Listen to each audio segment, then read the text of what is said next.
We're okay? We what? Well, we'll have a moment of silent prayer. Well, we're going. Good morning, everyone. The August 7th, 2024 meeting of the City Council is called to order. This meeting has been properly noticed and posted in compliance with the open meeting law.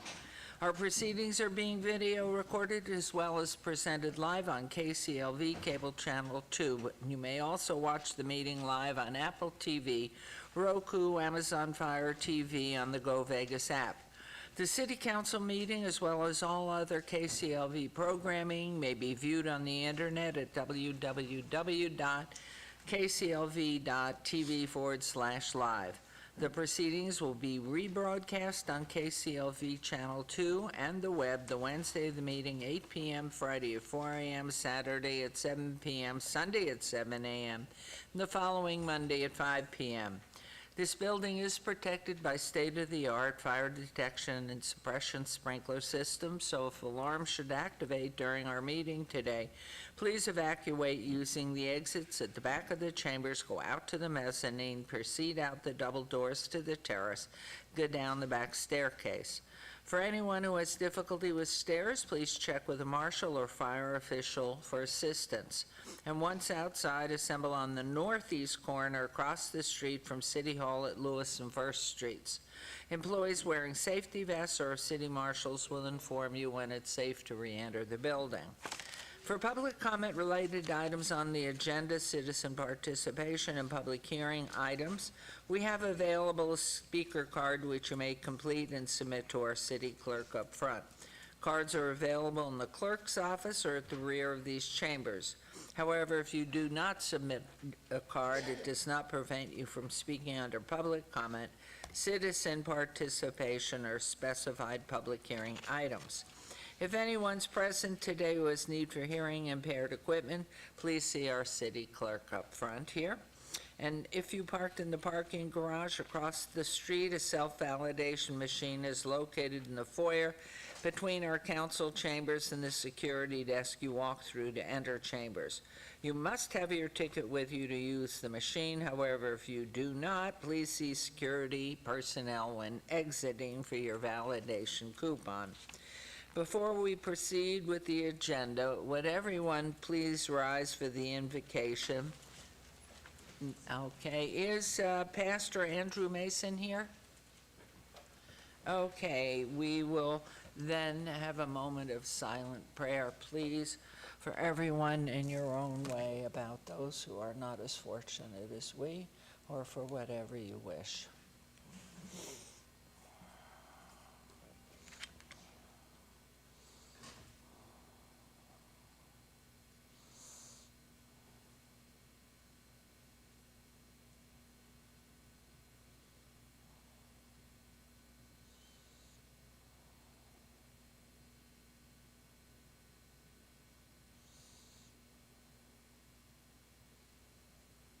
Indeed, we do have much to pray for and to be grateful for as well. And so if you'll join us in the Pledge of Allegiance, and then we'll be down for our ceremonials. I pledge allegiance to the flag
guess who starts this morning?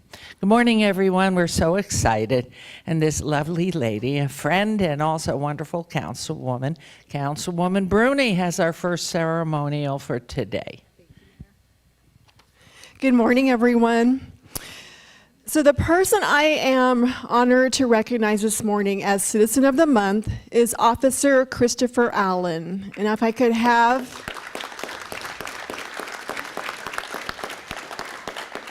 Officer Allen with his beautiful young family come down, please, and join us. He's a newly selected field training officer with the Las Vegas Metropolitan Police Department. On June 20th, Officer Christopher Allen was leaving the Summerlin Area Command at the end of a very long day. He was likely looking forward to driving out to his home in Mawapa to see his 3 young kids and his lovely wife, Lauren, who had just given birth to their 3rd baby just a week ago, or just a week before June 20th. As he headed onto the 215, he saw a driver traveling the wrong direction on the 215. Alarmed, he postponed his own desire to get home and decided to follow the driver and immediately called 911 dispatch to alert his law enforcement colleagues to the driver and the impending danger. He followed the driver for miles until the inevitable happened. That driver drove head into another driver at Jones and 215, which is located in Ward 6. Upon collision, as cars burst into flames and the situation immediately became chaotic, Officer Allen did what any hero would do.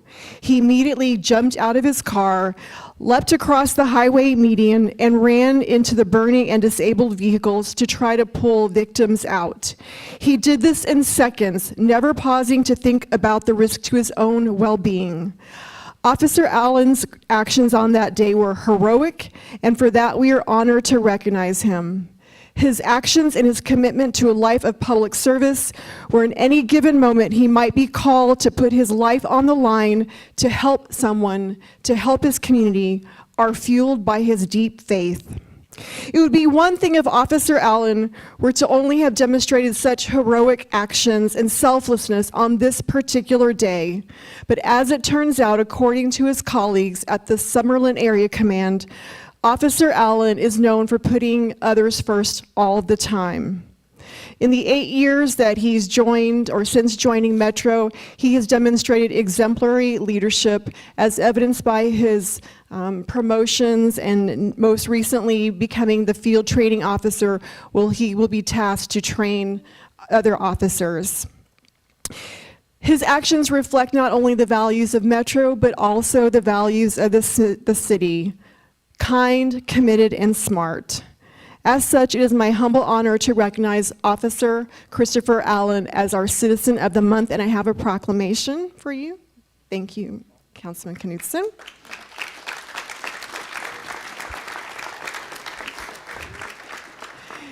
And while I'm reading this, we also have a little gift for your son, your new baby, so he knows that his daddy's a hero. I'll give this to you.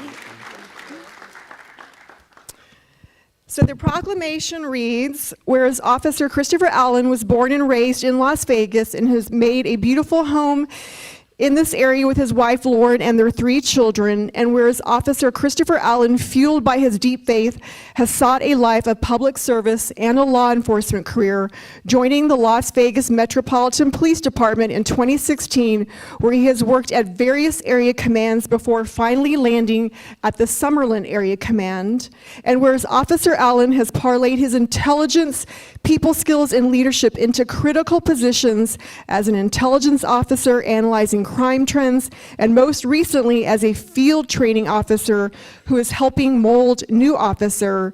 And whereas on June 20th, Officer Christopher Allen, as he left work, observed a driver traveling on the wrong side of the highway and responded by alerting authorities and following the driver. And upon observing a dangerous fiery collision, Officer Allen jumped out of his vehicle and rushed to help the victims, risking his own life as the flames flared around him, never once once wavering in his commitment to help others. Therefore, we, the mayor and the members of the Las Vegas City Council, do hereby proclaim August 7th, 2024 as Officer Christopher Allen Day. And at this time, I would like to invite Lieutenant Matt Arnold up to share a few words about Officer Allen.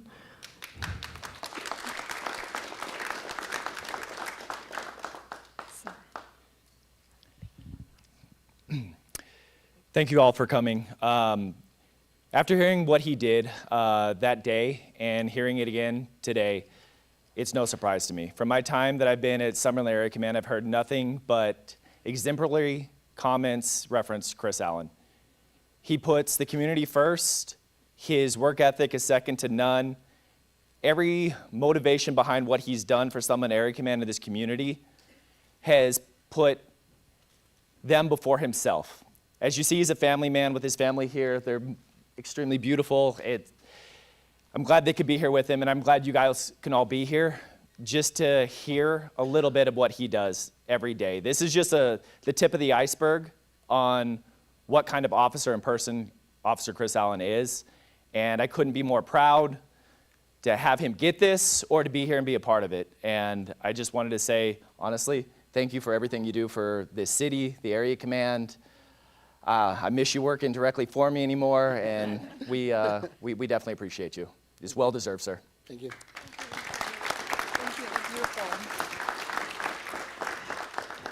And Officer Allen, we'd like you to say a few words, and just so you know, here's a plaque, and your picture will be on Main Street for the next month, so you can drive by and see yourself.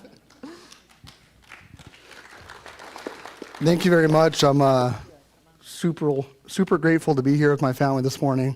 Thankful to the city for this great honor, to the mayor and the councilwoman. Just another day. You never know when things are going to happen, but I guess we just got to be ready for anything, you know. Like the councilwoman said, I was just trying to go home. But I'm glad I was there and able to help the people. A little choked up this morning. I'm very thankful. My heart goes out to the two that passed away that day, and then the survivor. I hope he's all right. So, thank you very much from the bottom of my heart. Let's get some pictures.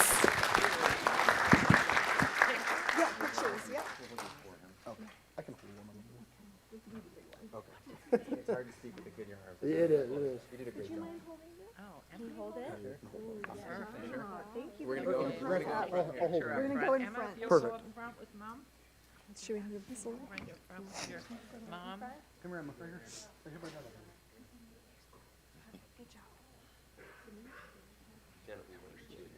Oh, we're gonna stand.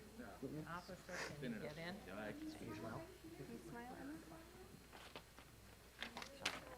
Paper, I think.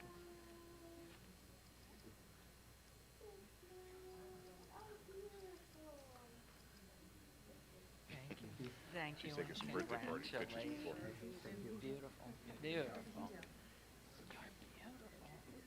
Beautiful. Yes.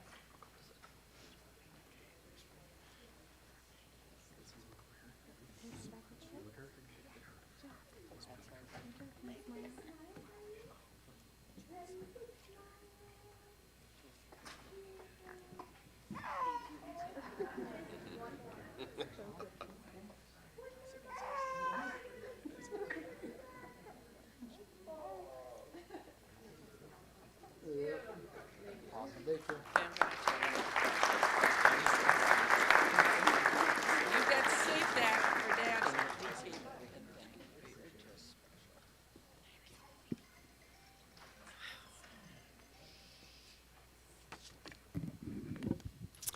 Talk about a good heart and a good human being. A beautiful family is his reward for sure. But how do you know what you're going to do in crisis?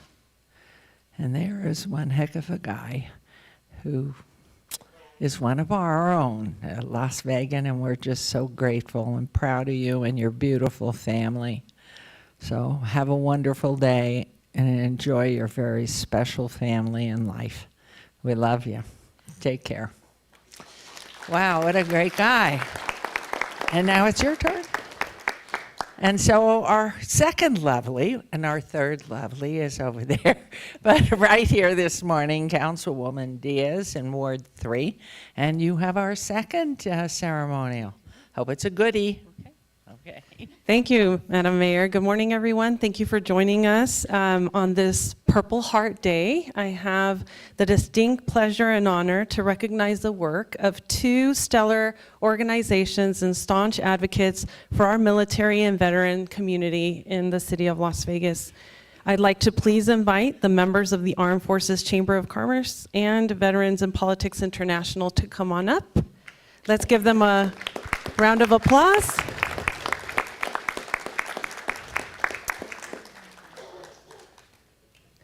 Bring it in, we're all family, and feel free to also come on this side. You can distribute evenly. All right. Since its founding, go ahead, Andre, stay right here.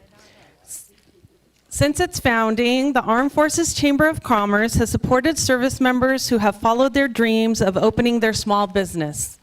To date, 5,000 veteran business owners have received business development support, and over 35,000 service members and their families receive benefits through various programs that include veteran housing, food distribution, school supplies for students, and health screenings. The Armed Forces Chamber holistic approach to serving members of our military and their families is truly inspiring. The mayor, my fellow colleagues, and I work hard every day to ensure that all of our residents live comfortably in our community, especially our veterans who sacrifice so much for us to partake in the freedoms we enjoy. We understand the importance of a roof over our heads, nutritious meals, and a healthy body, and a healthy heart. And we thank you, Armed Forces Chamber, for being a steadfast partner in our community. We all know that behind a great organization is great leadership. I'd like to thank Mr. Andre Haynes, CEO and founder of the Chamber, for having the vision to establish an organization to advocate on behalf and to empower service members. In addition to his significant contributions to the Armed Forces Chamber, he also dedicates his time to local chapters of charitable organizations like the American Diabetes Organization, Lions Club, and Rotary Club. Thank you, Mr. Haynes, and I have a little certificate for you that reads, the Las Vegas City Council and Councilwoman Olivia Diaz recognize the outstanding work of the Armed Forces Chamber of Commerce to further the interests of service members and the business community. The Armed Forces Chamber PAC is also instrumental in contributing to our democratic process by supporting public servants that represent its values and core mission. Thank you for your service on behalf of these American heroes. Would you like to say a few words? Not too much yet, because I have a part two to recognize. I want to say, Mayor, Council, thank you for this recognition, and more importantly, thank you to veterans and service members for your service. Thank you, Mr. Haynes. The second organization that I'd like to recognize this morning is Veterans in Politics International, whose mission since its founding in 1992 has been to fearlessly advocate for veterans' rights and empower veterans to participate in our democratic process. I know that Mr. Sanson and I ran into each other in the halls of the legislature when I was a former assemblywoman, and I know that we did our best to push veterans' rights and anything that we could do on behalf of the veteran community up at the state, and I think we did a pretty good job. We're making Nevada one of the friendliest veteran states in the country, and I think that it's in part due to folks like him going up to advocate for this community. And so in addition to testifying before our Nevada State Legislature on various veterans issues, including Assembly Bill 187 in 2009, which authorized the establishment of veterans courts in Nevada to allow our veterans a chance for treatment instead of incarceration, and sponsoring the veteran designation on Nevada driver's license to inform police officers that the individual before them is a military veteran, just in case de-escalation is required. VIPI works tirelessly at the national and local level too. VIPI was instrumental in the establishment of Veterans Court in the municipalities in North Las Vegas, Henderson, and our own city, and in Clark County District Court. I'd like to thank Mr. Steve Sanson, who has led VIPI since 2005, for his service in the Marine Corps and his dedication to our veteran community. In addition to his leadership at VIPI, Mr. Sanson served as a former chaplain for the Veterans of Foreign War and the Marine Corps League. Thank you, Mr. Sanson. And on behalf of the Las Vegas City Council and myself, we applaud Veterans in Politics International for protecting and advancing the rights of our veterans in Nevada. VIPI accomplishments include successfully advocating for the establishment of Veterans Court program throughout Southern Nevada and sponsoring the veteran designated driver's license. Thank you so much for your unwavering dedication to our veteran community. Thank you. Thank you. Thank you. Councilwoman Diaz surprised the heck out of me today. Thank you, Councilwoman. Because we came here to recognize a very, very notable, respected, and honorable person, and her name is Mayor Carolyn Goodman.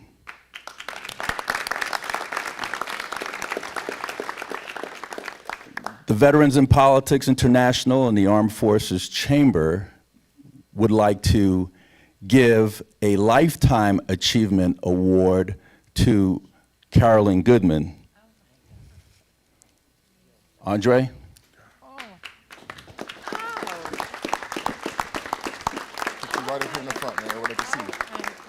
going to read this. This Lifetime Achievement Award presented to Mayor Carolyn Goodman for her unwavering commitment to addressing veteran homelessness and advancing veteran affairs. Under her leadership, Las Vegas has implemented crucial initiatives to support veterans, providing housing, employment opportunities, and healthcare services through strategic partnerships and dedicated programs like Veterans Village. Mayor Goodman's advocacy and policy initiatives have set a new standard in veterans care, leaving a lasting impact on the city and ensuring veterans receive the support they deserve. We proudly present this Lifetime Achievement Award in recognition of Mayor Carolyn G. Goodman's exceptional dedication to Las Vegas veterans. From Veterans in Politics International and the Armed Forces Chamber PAC, signed by Steve Sanson, President of VIPI, myself, Andre Haynes, founder of the Armed Forces Chamber. This is for you, Mayor. Give it to her yet. Oh, not yet, Mayor, hold on. Mayor, we have three people that would like to say something. The first person I'd like to bring up is B. Taylor. B. Taylor is a global ambassador, and he could tell you exactly who he is. He just got a proclamation today. Matter of fact, today's B. Taylor Day, thanks to Councilman Brian Knudsen. Thank you. Thank you. Thank you. First, I'd like to thank the city for recognizing me. As Steve said, I'm here in Vegas. My father, Victory Baptist Church, which you have supported for 20 years, you and your family. He told me to tell you hello and thank you. But I'm a global ambassador and advocate of entertainment for our U.S. military veterans, first responders, and their families, and a 5 #1 Grammy-nominated producer and artist that lives in the city here. And what I can say is coming here and signing by the Motown legends, Smokey and the Miracles, who signed me, being able to come out of the military and pursue the NFL and entertainment and living in Vegas, I've been so honored of what you've done for our military and veterans community. And so that's a big thing for me, is to support and recognize, use my platforms of entertainment and sports, you know, working with the Pentagon to support our military veterans, first responders, and their families. And because of you, Mayor, I was able to work with Steve and Andre to start my One Life organization and take great relationships in my wellness and alternative programs that we have, 21 programs that's partnered with the NFL, Tom Brady, various things, and I'm just honored to live in Vegas and just represent our community. And to the young people here, you know, keep going forward. education is important, you know, like my father stressed, and to everyone in this community, keep supporting our military and our veterans and first responders and their families, because without them, there is no us. And to you, Mayor, congratulations, and thank you again from behalf of myself and Steve and Andre. Thank you to the city for today. Thank you very much.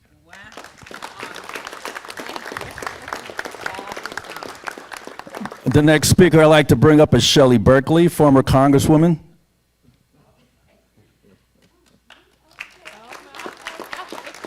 Our hospital lady. Oh, heavens to Betsy. Thank you, Steve.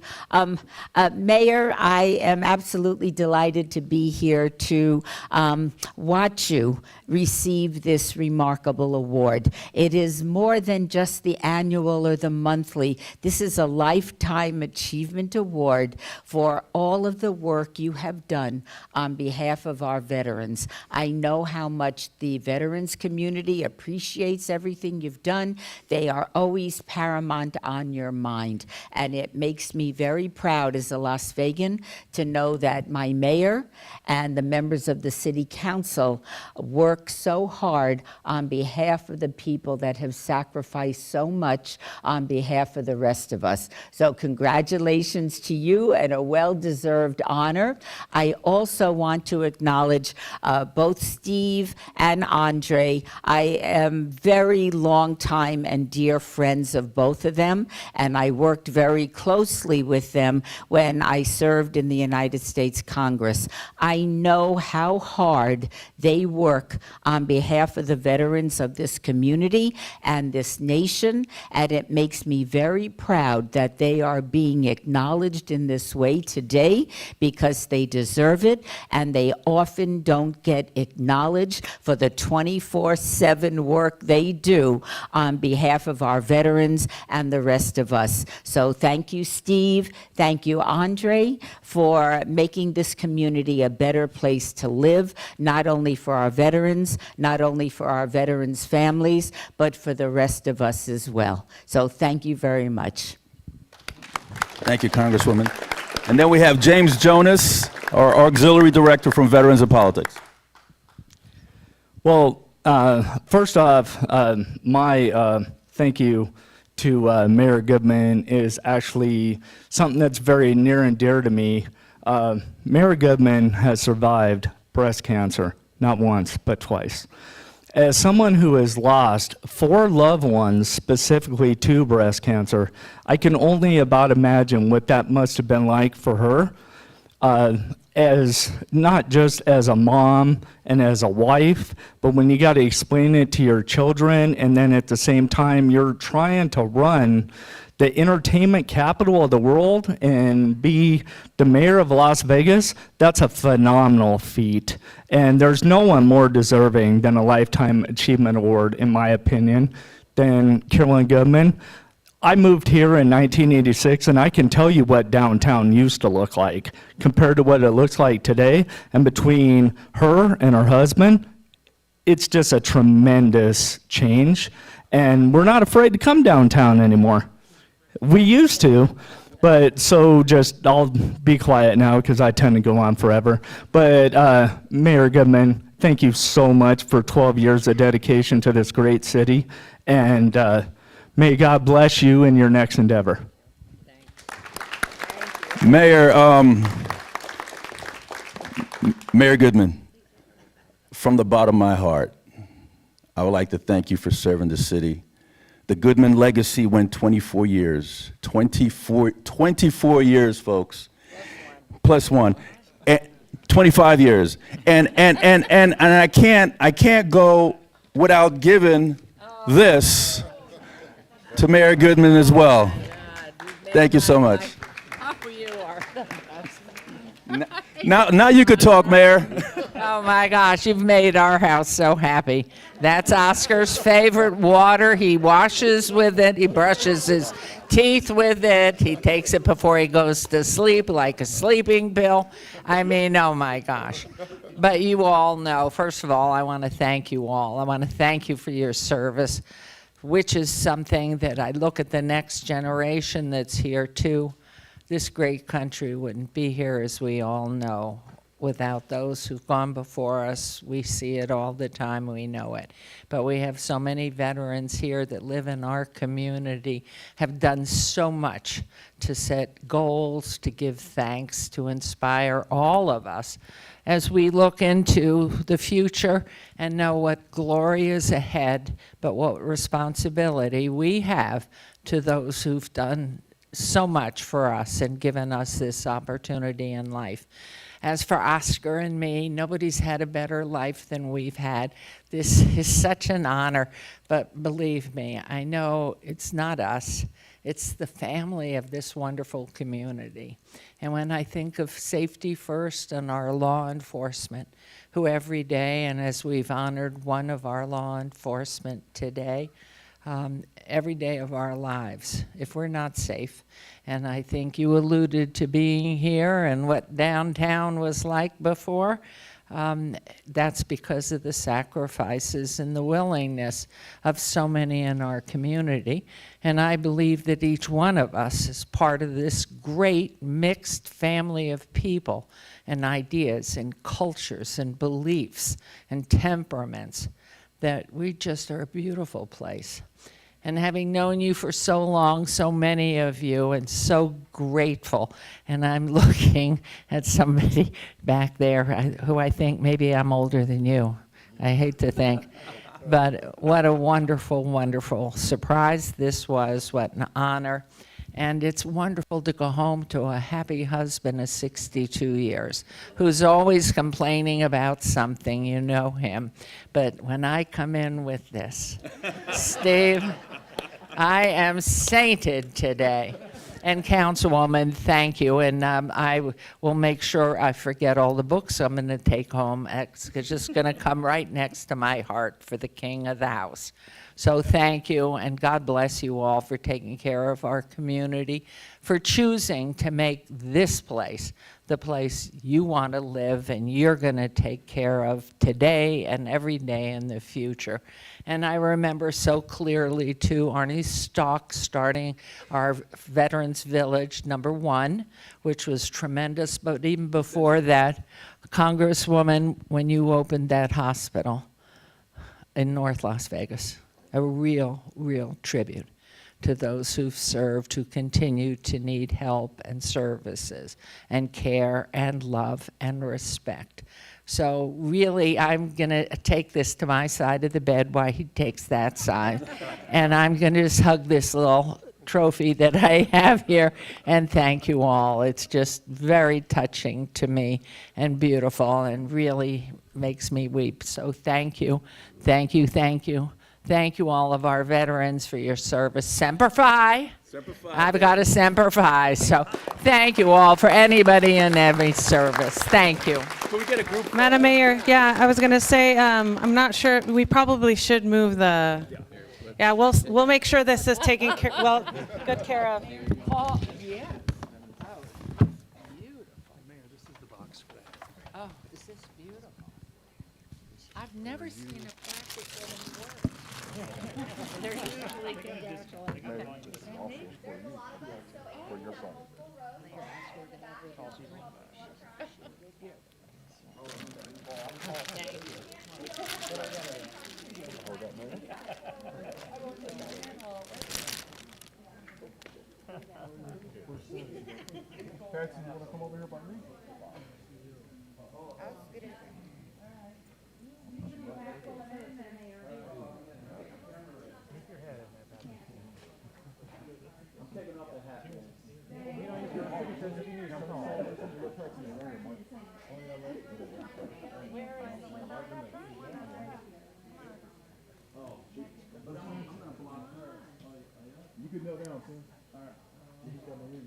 I'll just go back there.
Mr. Andre, this is something really small.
Okay, everyone, I am just, wow, that was just so surprising and nice.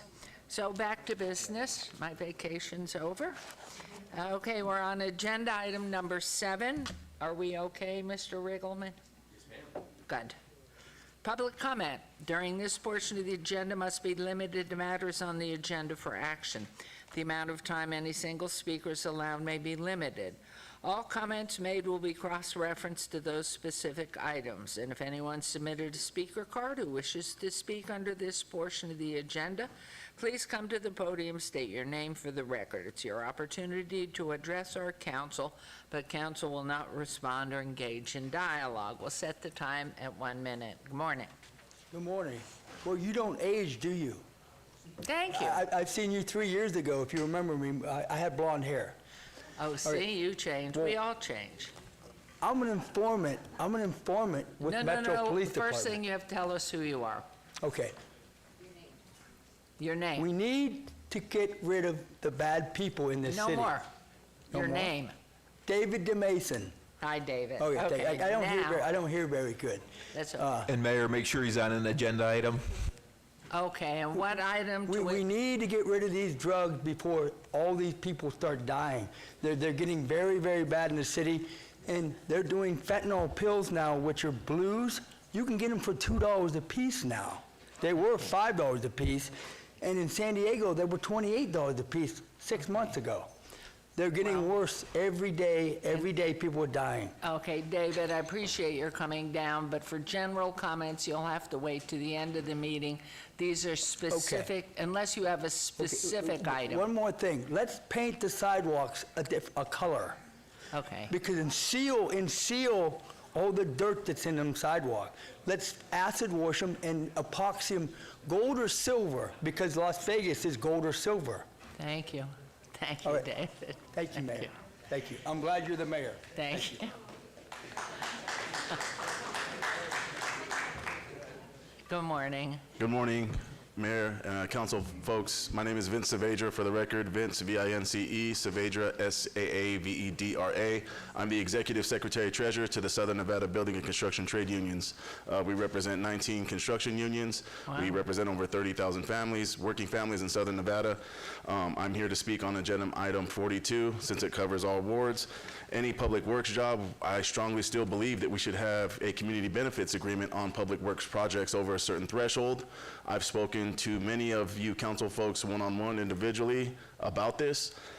I have yet to really get any feedback or capture any traction on this as to why not, other than the fact that it doesn't require it by state law.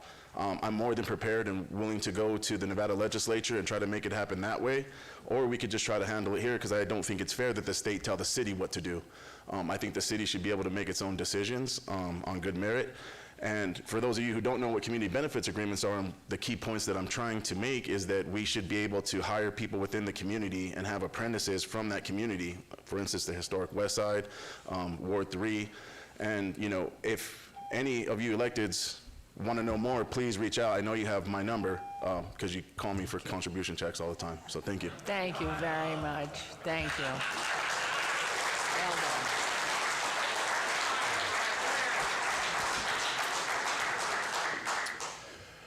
Good morning. My name is Daniel Lincoln. I am a business representative for District Council 16. We represent roughly 1,800 tax-paying workers right here in the city. And I'm speaking on agenda item 42. To kind of pair it a little bit what my brother Vince said, I think it's extremely important that we have community benefits agreements on all public works projects. There are multiple projects in downtown Las Vegas right now being performed by out-of-state contractors, bringing in workers from out of town. I have members who are sitting at their kitchen tables right now with a pile of bills in front of them, trying to figure out how they're going to make ends meet while they look out their window and see marquee projects going up in downtown Las Vegas being worked by contractors from out of town, being worked by workers from out of town that don't pay any taxes in this area. I think it's unacceptable. It should be unacceptable to all of you. And there's something you guys can do about it. You can start engaging with us in community benefits agreements. I think it's extremely important. There is no more gray area. You're either with us or you're not. You're either with the middle-class tax-paying workers of this city or you're not. I encourage you to be with us. Thank you. Thank you very much.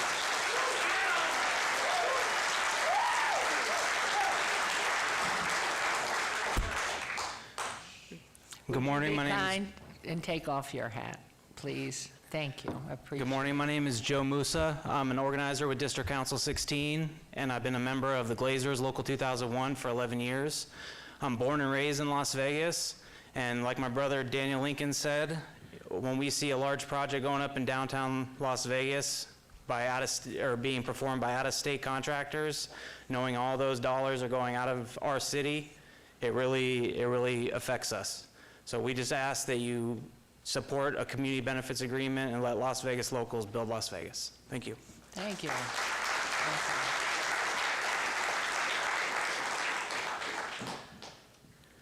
Good morning, members of the council. My name is Robert Diaz. I represent the sheet metal workers of Smart Local 88. We have roughly 1,400 members here in the Southern Nevada jurisdiction. We're here to speak to agenda item 42. And again, following up suit with everyone else that spoke before me so far, it's to the community benefits agreements. We, as they've stated before, are highlighting local projects currently right now, Symphony Park being one. This morning we were at the Historic West Side Library trying to understand and meet with those members of that community and show them the benefits our organizations offer them to coming to work within the labor unions and how we can get them to work on these projects. We need the help of your council to try to facilitate some of those community benefits agreements to make that dream of theirs reality. Thank you. Thank you very much.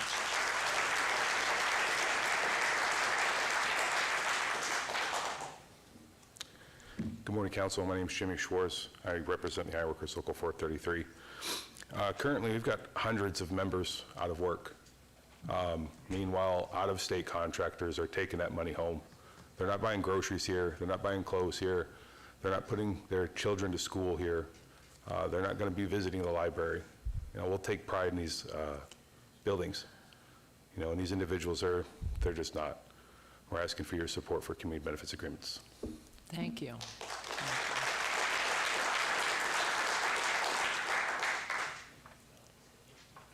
Morning. Good morning. My name is Leslie Patu. I represent the Heat and Frost Insulators of Local 135. We're a specialty minority type of trade. There's not very many of us, but I still have members out there that aren't working. And pretty much what we need to do is like build community trust. And by having CBAs that can help build trust between the developer and the community. And it'll help someone like me. I'm a minority. I accidentally found the union trades. And this is where I'm at now. If you look across there, you got some young guys that are just getting into the union trades. And those are the type of people in these communities that we need to reach out to and help out. Thank you. Good.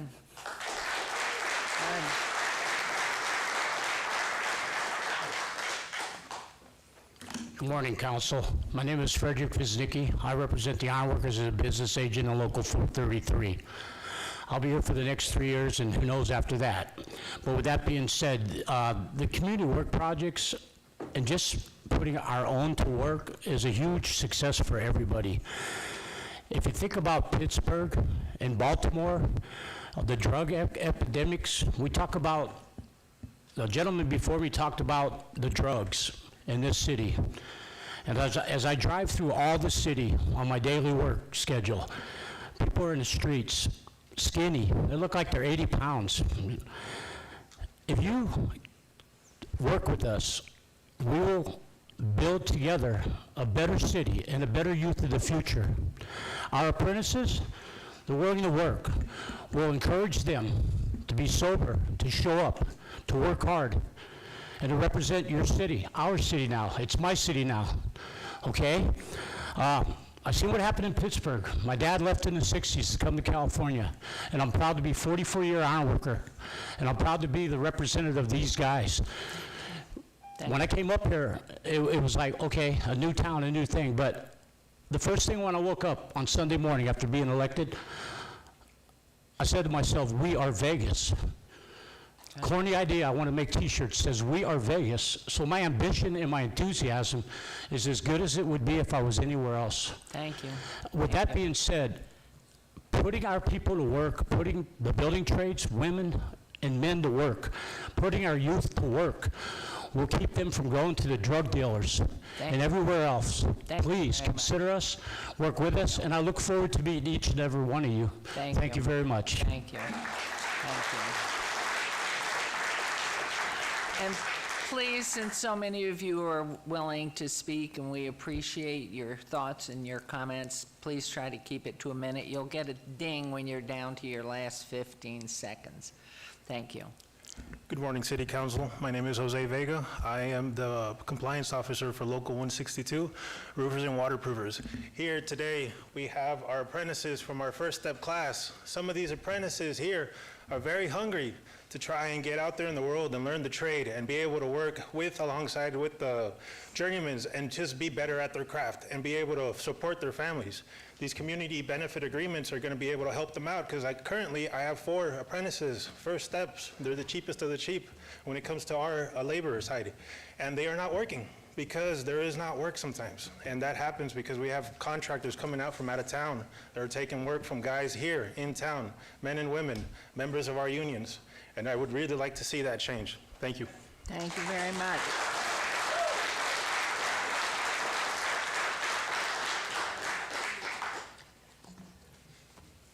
Good morning. Good morning. Greg Esposito. I would like to ask that item 21 be pulled from the consent agenda and discussed separately. And 22 and 23 as well, please. I'd like to ask that those be pulled and discussed separately. Thank you. Okay, thank you. You'll get that. Good morning. Good morning. Thank you, Council. My name is Cody Hoskins. I'm the Political Director for the Service Employees International Union, SEIU Local 1107. SEIU is here today in solidarity with our union brothers and sisters in the building trades. It's disappointing and frankly embarrassing that we are constructing city projects funded by city and county taxpayer money that are not being built by members of that same community. Projects like the West Las Vegas Library are being built out of state by out of state and often non-union labor. We are stripping the community of good paying jobs and also assurance that these projects are being built by the standards that Las Vegans and Nevadans have learned to expect from our respected union building trades. We need a community benefits agreements for this project and future projects so that we can ensure that communities that are going to use these resources are also building these resources. Thank you. Thank you very much.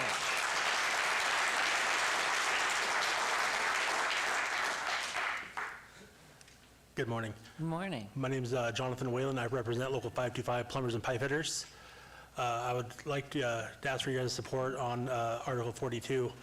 I'm actually the dispatcher at Local 525, and with all the out-of-state workers here, I've had to send 250 journeymen to other parts of the country to work and dozens of apprentices to Phoenix, Texas, and Kansas City, Missouri, when they should be here working when we have these out-of-state workers here. So thank you. Thank you very much.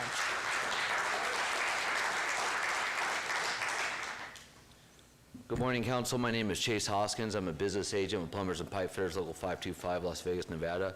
I represent almost 2,300 members in Southern Nevada, and 526 of them are out of work right now. While there are large-scale projects being built downtown with out-of-state workers, I strongly encourage this council as a whole to sit down with Southern Nevada Building Trades Association and push for community benefit agreements. Thank you. Thank you.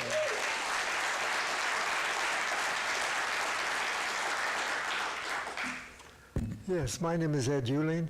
Usually I'm only over at the county. This first time I've been here in years. I wanted to talk about item number 11. If it has any, that's about the street vendors. If it has any resemblance to the law that the county passed and accused all these Latinos of being criminals for providing a service to people on the street, please don't pass that law. It is absolutely outrageous how these governmental agencies attack the little people and give endless money to the hotels and to all the big people in town. Thank you. Thank you very much.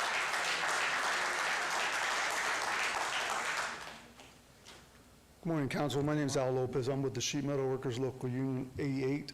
I don't want to repeat all the bullets. It sounds like all the bullet points were hit on all the issues that we have with what's going on with the work that's being done by out-of-state contractors, but we want to give you guys the benefit of the doubt. We're coming to you to try to work something out, being respectfully to you guys. So hopefully we don't get to the point where we have to go legislatively. We're just reaching out, putting the limb out there to you guys, help us do something to try to protect the work for the Las Vegans and not give it to out-of-state contractors, and tax dollars stay here, the money rolls in our economies. It's a win-win for everybody. So please listen to us. Thank you. Thank you. Thank you.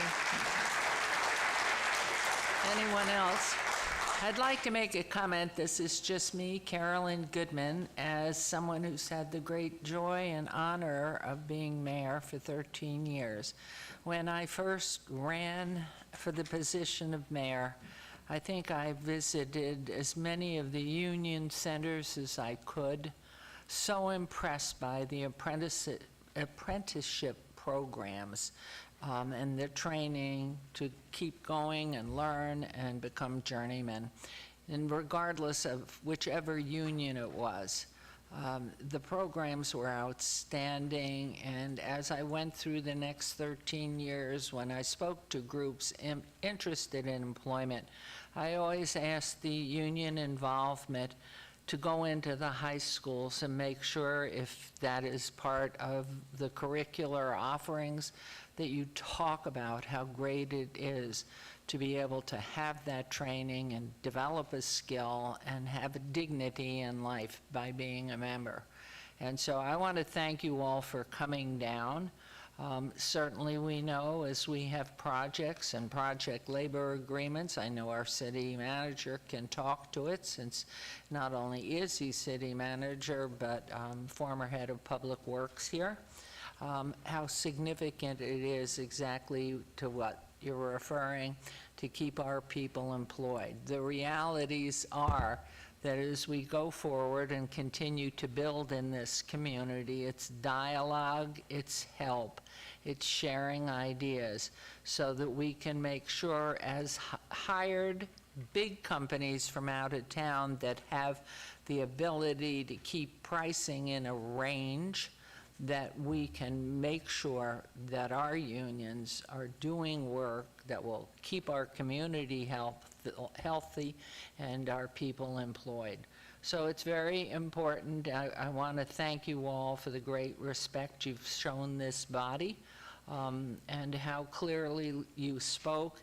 And my hope is, even though I am now termed out, that dialogue will continue to talk about the community benefits agreement. And I would just ask our city manager to talk with our legal and our government representation to the legislature, so that we are, as you inferred, all working together for this fabulous community. So I want to thank you. I want to thank you for the kindness and respect that you've each shown this body. We are family. So have a good week, and just know we hear you. And thank you, Mr. Uerlein. So I guess we move on to 8? Okay. So with that, we will move on to agenda item 8. For possible action, any items from the 9:30 session, council staff and/or applicant wish to be stricken, table, withdrawn, or held in abeyance to a future meeting may be brought forward and acted upon at this time. Mayor Knutson. Madam Mayor, Mayor Pro Tem. Madam Mayor, I have one item. It's 57A through B, 23-0629 SDR1 and SUP1. Applicant owner is IHC Health Services, Inc. on a 7.66 acres at 510 South Rampart Boulevard. There's a request by the applicant to withdraw without prejudice. That'll be my motion. Okay, there's a motion on agenda item 57. Is that the one you said, 57? Please vote and please post.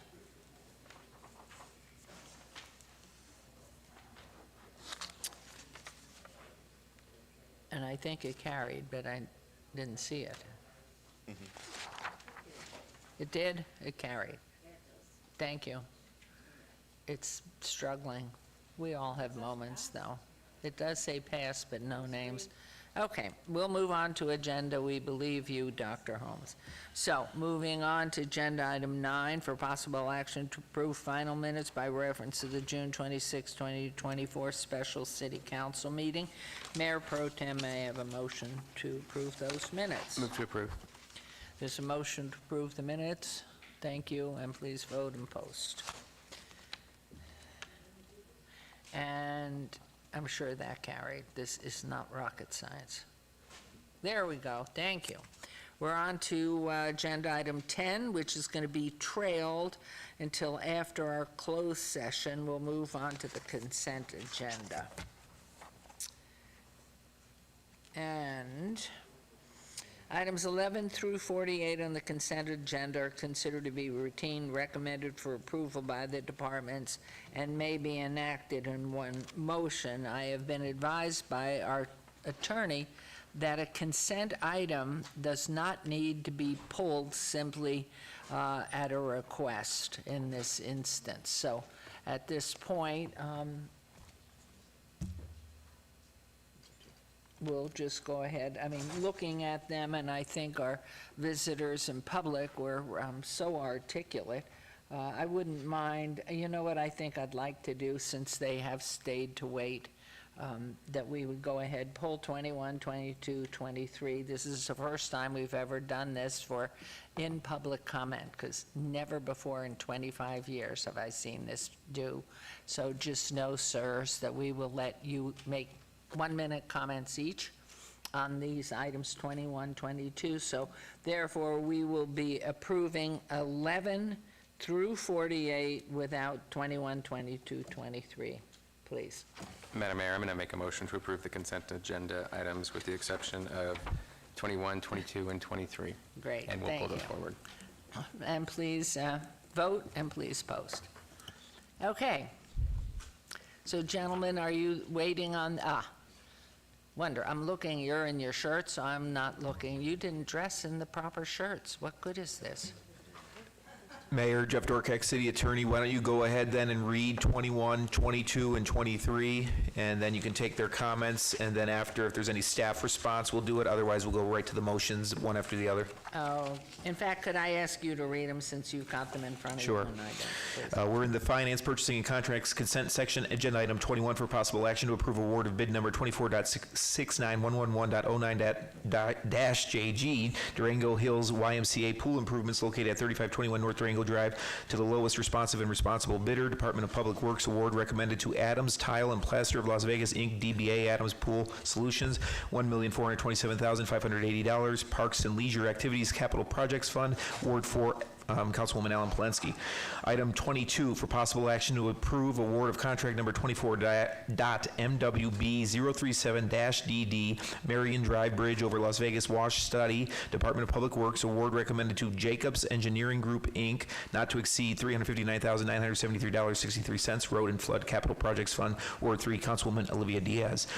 Item 23 for possible action to approve award of contract number 250001-DD Blanket Services for Subsurface Utility Engineering SUE, Department of Public Works, award recommended to KCI Technologies, Inc., not to exceed $200,000, various funding sources, all wards.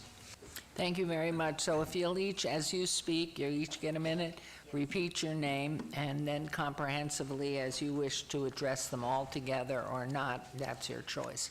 I can address all of them together. There's one reason I pulled them off. Greg Esposito, 760 North Lamb, representing Plumbers Okay, and and pull Pipe. the mic closer so we get sure we hear you. Thank you. Representing Plumbers and Pipe Fitters, Local 525. So I pulled these items off consent. If you'll remember, the last time that I was here, I asked you guys for 3 things. I asked you guys to start asking developers, what does your workforce look like? I asked you to beef up your contract compliance, and I asked you to start including apprenticeship utilization standards in your bid documents. And so, the reason I pulled these off, on item 21, my question is, did you include apprenticeship utilization requirements in your bid documents? Did you ask this contractor that you are awarding this to, what does your apprenticeship utilization strategy look like? On 22 and 23, you're about to award engineering contracts, which means you haven't really created the bid documents yet. They're going to help you create those bid documents. This is when you put those requirements in there. You spoke about how Vegas is moving forward. There is a tower going up in Symphony Park, and we are getting very unfortunate reports from the workers, please. We're getting very unfortunate reports from the workers as to their living conditions, as to how they've been brought out of state. They're not making prevailing wage. They're not making area standards wages. And so my request to you is, ask these contractors, what is your apprentice utilization standards? This is my assistant training coordinator right here. He's got plenty of apprentices ready to go to work and get those opportunities like you've been speaking about earlier. And then in the other 2 items, put it into your bid documents. Las Vegas Valley Water District has great apprentice utilization standards in their documents. You could do the same thing that they do. And you can also ask, what is your workforce going to look like? Thank you. Thank you very much for your time. Thank you. Thank you. And that was the first. I want you to know it. So I'm going to close it with them. So thank you very much. Appreciate your comments. Okay, we will move on to agenda item 49. Mayor, we're going to need motions for each of those, correct? Oh. Pardon? Yes. Are there any comments, questions on this then? We'll take them one at a time. Did you? No, I think Councilwoman Palensky was going to do 21, Councilwoman Diaz will do 22, and then 23 is whoever wants to make the motion. Okay. Please, Councilwoman. Thank you, Madam Mayor. I'd like to move to pass item number 27. No, 21. 21. Sorry, better put these on. Item number 21. Okay. There's a motion to support agenda item 21. Please vote and please post. That good catch. Mr. Attorney. And that motion passes. Madam Mayor, We'll go on to I move to 22 with approve. Councilwoman Diaz. Madam Mayor, I move to approve agenda item 22. Thank you. There's a motion to approve agenda item 22. Please vote and please post. And Mayor Pro Tem, you can do the all wards. And Madam Mayor, prior to making that motion, I just wanted, for this council to know, I've had a number of conversations with our city manager and Department of Public Works Director about some of these conversations, and I do think it is important to recognize what you said is how do we find compromise, because I think it's valid conversations. And so for this council to know, we've had a number of conversations with staff, and I think there's room to Well, and move. before you make your motion, I think the public needs to hear that for those who see and receive through our PIO office these council meetings, to know that we don't take this lightly, and I appreciate your comments on that. So please then go ahead and make your motion. I'll move to approve item 23. Motion on agenda item 23, and please vote and post. And it won't let me do it, and I'm an aye. There it goes. And that motion carries. Thank you all. And again, to thank those who came down and voiced their opinion. Just beautifully done, not anger and nothing else. I love it. That's Vegas. Okay, agenda item 49, boards and commission. Discussion for possible action regarding the appointment of nominee Arazazu Jimenez to the Las Vegas Clark County Library District Board of Trustees. A vacancy exists on the board due to the resignation of Felipe Ortiz, whose term expires April 2025, and his unexpired term will be filled. Ward 3 is recommending the appointment of Ms. Jimenez, who's eligible and wishes to be appointed. Councilwoman? Thank you, Madam Mayor. I'm excited to have a CCSD administrator on this board because I think that they would know the impact to their students and their parents and how to continue to make sure that the board is doing what they can to meet the needs of community. So with that, I'm going to move to approve agenda item 49. Wonderful. Thank you. This motion, please vote. Okay, motion carries. And we will move on to agenda item 51, recommending committee bills eligible for adoption. 5-0. Oh, I did two together. So glad to have people watching all the time. This is good. And I recognize our wonderful team.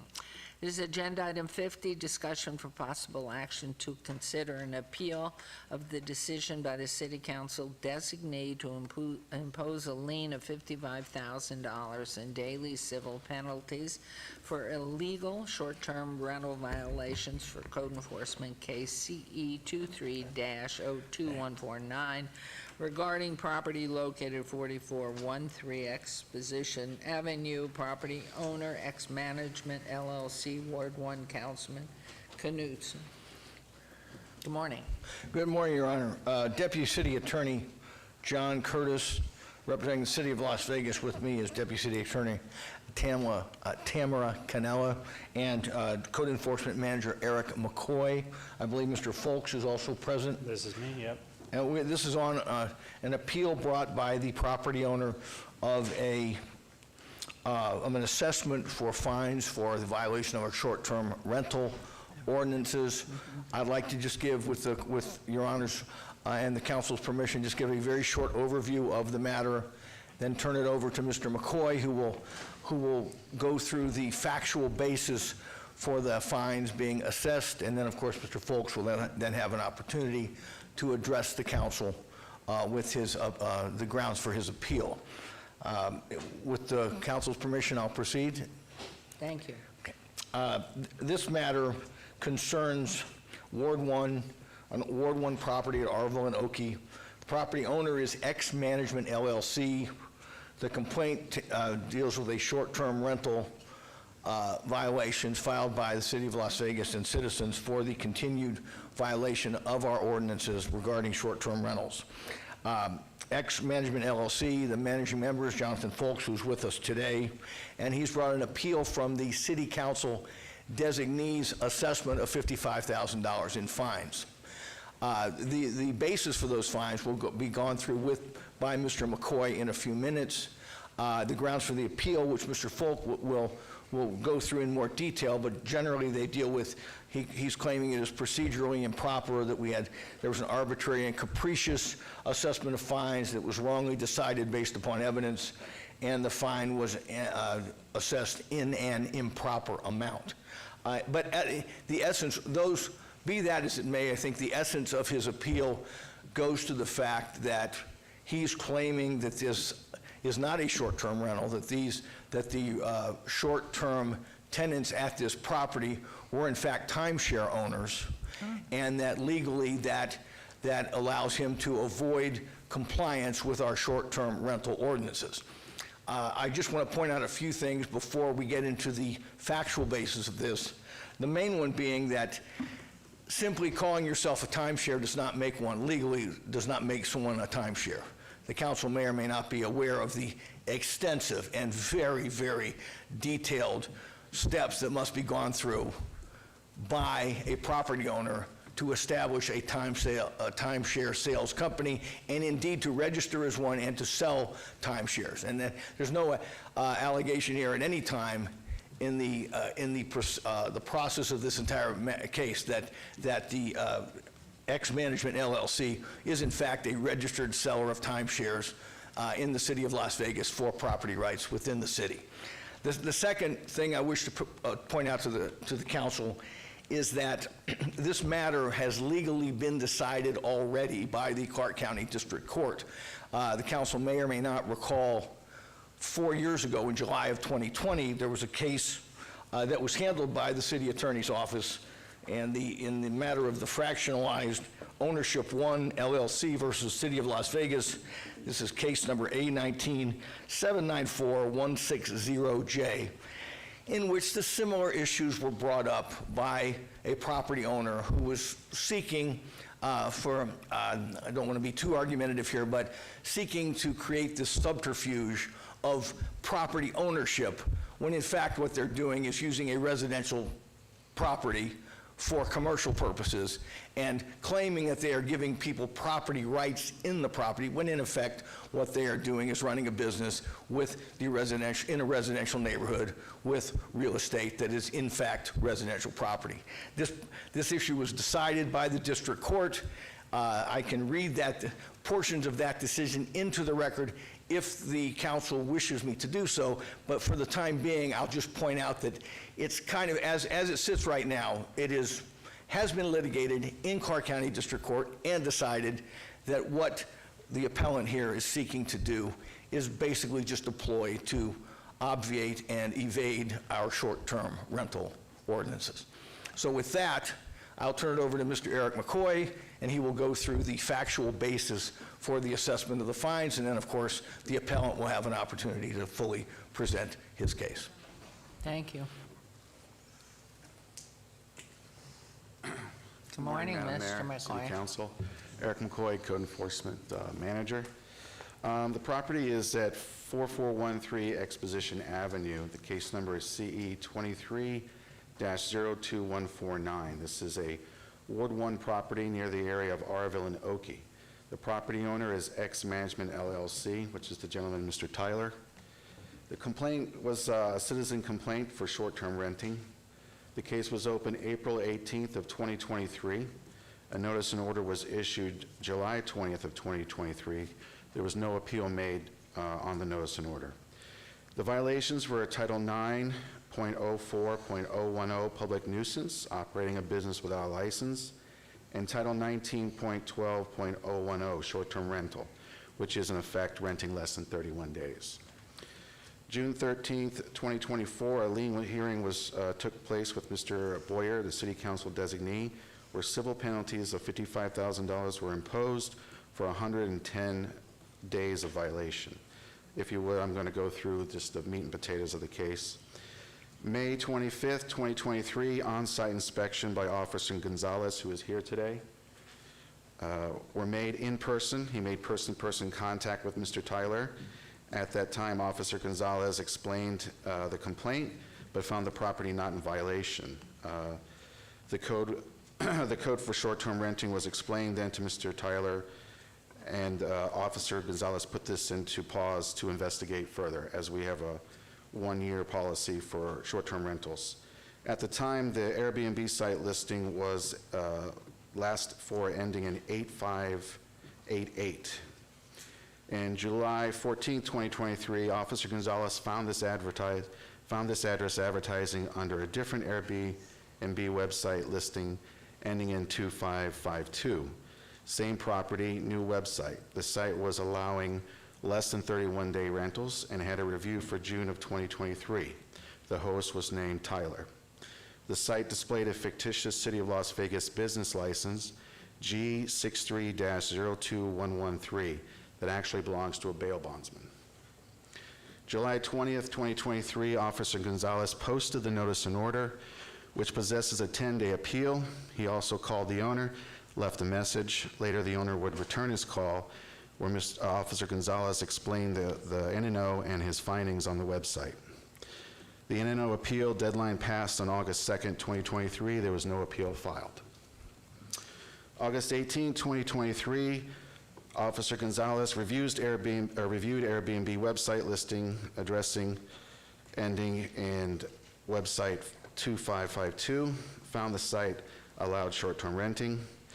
The calendars on the site showed reservations renting for less than 31 days. Officer Gonzalez called Mr. Tyler, reminded him he was under NNO and to cease activity. Mr. Tyler stated to effect he doesn't see how the city can tell him what to do with his property. Mr. Tyler was warned that enforcement would follow.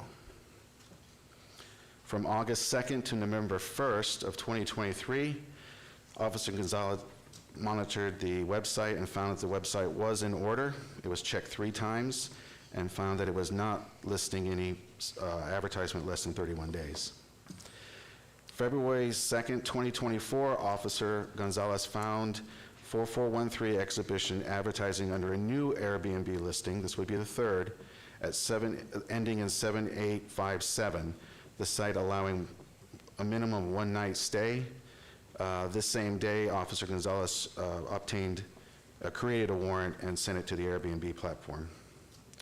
From February 3rd to June 6th, the site ending in 7857 continued to rent less than 31 days, up to 7 days before the lien hearing. The lien hearing was held on June 13th, 2024, and was heard by Mr. John Boyer. And again, the records obtained by Airbnb showed 110 days renting from August 3rd, 2023 to February 11th, 2024. Civil penalties of $55,000 were imposed. And that's where we find ourselves today. Thank you very much. And Tamala, anything else to add? No, Your Honor. Well, is this your name, sir? I'm sorry, I didn't have you say your name into the record. My name's Jonathan Folks. Jonathan Folks. Mr. Folks, I guess, excuse me, Eric. Sure. If Mr. Folks can present the grounds for his appeal, then we can give a short summation at the end. Okay, Thank you. please, sir, if you would do that. And if you'll restate your name one more time for the My name is record. Jonathan Folks. So, obviously, the way that these facts are laid out, it's making me look like I was trying to bypass a bunch of laws, and I wasn't. When those properties went back up on Airbnb, it was because of the management time that I was using at the time. They were trying to improve the website. It wasn't to try and change anything so that it would bypass any laws or anything like that. After that conversation with the code enforcement officer, I pulled it off the market for a month or 2. Can't remember the specific amount of time, which was when I found out about this LLC aspect. So that's when I put the property into an LLC, and I didn't hear anything back from the city, so I thought everything was fine. This is, I guess, when they started to pull the warrants. What I'm here about today, and I've completely stopped the short-term rental. It's off the books. As soon as this all happened, it's done. The property's actually losing a ton of money right now. It's unrented, can't find anybody to rent it because of the way it is. But my point is, as soon as I realized that the LLC wasn't a good idea, I stopped it. What I'm here for today is $55,000 on top of my mortgage is putting the place into basically foreclosure. It's way too steep of a fine for what I did.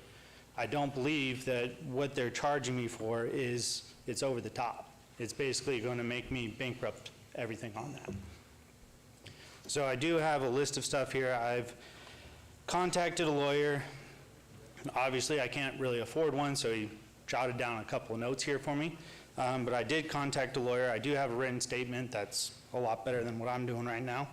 But, and I'm more than willing to pass this over to you guys if that helps. But yeah, that's basically my statement there. Okay, thank you. Any questions and comments before I turn it back to you, Mr. Curtis? Any comments, questions here? Okay, comment? Yes, please. Maybe just a question. Thank you, Madam Mayor. Yes, yes. Thank you, Madam Mayor. I guess my question is, this is a little bit different than staff frame this. You no longer believe, or it's no longer your position that you're operating a timeshare. No, So you- and I never thought of it as a timeshare. I was told it's buying into an LLC. I never used the term timeshare. That's the way they're framing it. So you acknowledge that you are operating a short-term rental?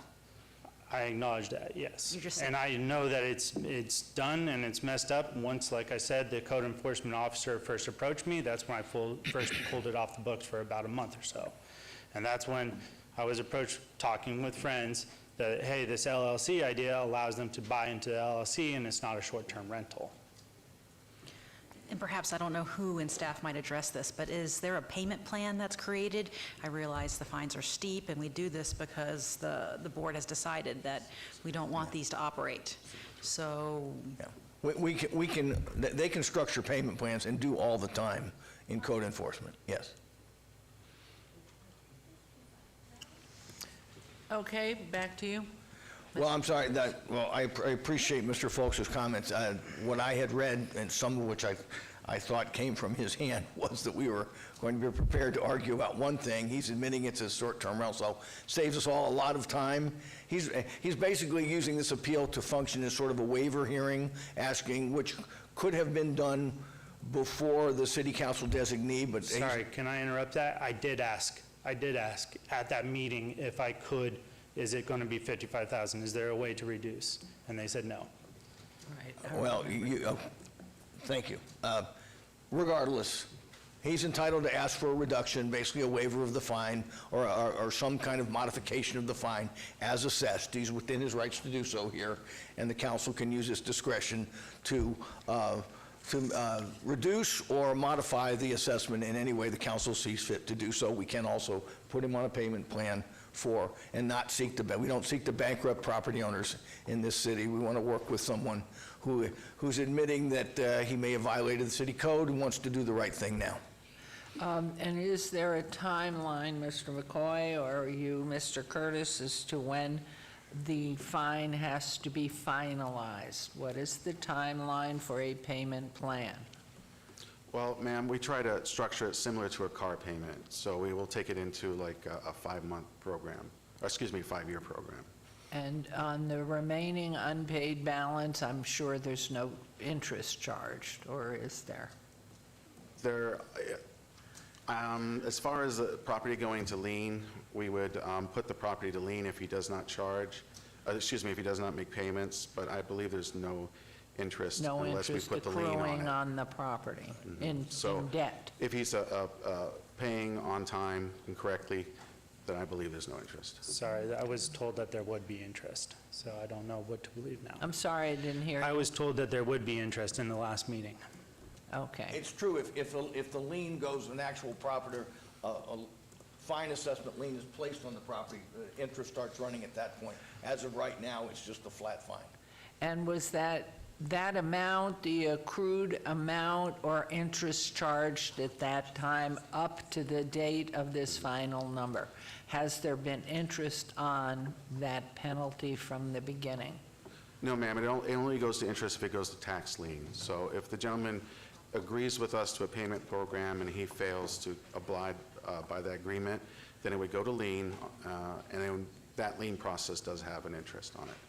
So more or less, right now, we just want the activity to stop, and if he wishes to enter a program into paying a monthly fee for his $55,000, we'll enter into that. And one last question.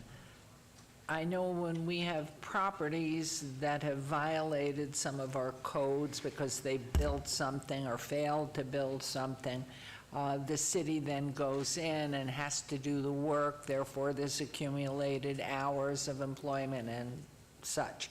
In this particular case, what, aside from code enforcement having repeatedly to monitor and spend hours and go out, et cetera, is what comprises this $55,000? It's just straight civil penalties. On cases where we actually have something to physically inspect on site, there are inspection fees. Those are called hard costs.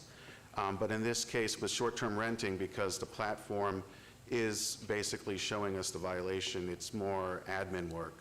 So the $55,000 fee is actually just a civil penalty for the days, 110, that he was in violation. And therefore, I'm not quite sure, but it's April of 2023 to the point of time, right? So it's a year and a few months. Yes, ma'am. We send it off from the day after the notice and order expires. He chose not to file an appeal. So that means that, at this point, he understands what the violation is. And then whenever the records come back to us, when they're formulated, which was February 11th of 2024. Okay. So, And is there precedent that has been shared with Councilman Knutson, as I know he's been and is a caring, wise individual? Is there precedent that, and I wouldn't even begin to know how many years back, but for the size of the fine? I mean, I'm just hearing him talk about what it means in his life. And if there's precedent, and this is the percentage or number, and it really is a civil penalty that just, we cannot, as Councilwoman Polensky said, we just can't have ongoing violations of codes and doing things that we have repeatedly said. We are not supporting Airbnb, short-term rentals. These are people, your neighbors. But precedent at this is a huge number, and I'm sensitive to that because I'm listening to him. And knowing he's not so old that, you probably have 55 other properties or something. He's got a life ahead, and if it means he loses the property, which he can then sell, but if there's an encumbrance on it, I don't know how that'll do. It'll go to auction or something, who knows? And that his needing an attorney, I mean, all the things he said. So just the precedent is what it is? Is that what you've worked under? unfortunately, ma'am, that it's the penalty for operating a business without a license. I don't know how much income the gentleman made before the city showed up and told him to stop. He had actually met face-to-face with Officer Gonzalez. He had his information.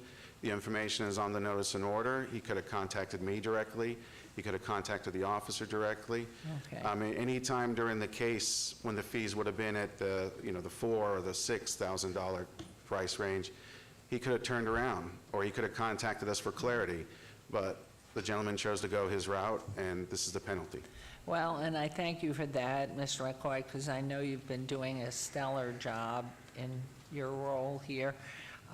And thank you for that. And I know it's not easy for you because you're a sensitive human being too.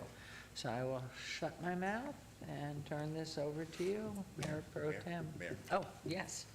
Councilwoman Bruni. Thank you, Mayor. I just wanted to, state for the record, I've been here, 18 months, and since I've been on council, we have had a couple of cases like this with fines over $100,000. I think one was more than $150,000, and so I would just want some, if we're going to think about waiving any fees, I would like us to have like a rubric so it doesn't feel like we're picking winners and losers, because clearly there is a process. These are the fees. So I just wanted to put that on the record. Thank you. Good. Okay, Councilman. Yeah, thank you for the presentation, and Mr. McCoy, at the end of my comments, I'm going to ask you for a final recommendation. But for this council's, because after only 18 months, I just want to provide some clarity on the process. Probably for Ward 1, when I was campaigning, short-term rentals was the biggest issue that I had to deal with. It came up all the time. We had significant party houses, criminal issues, crime issues, drug and alcohol issues, just major issues in Ward 1.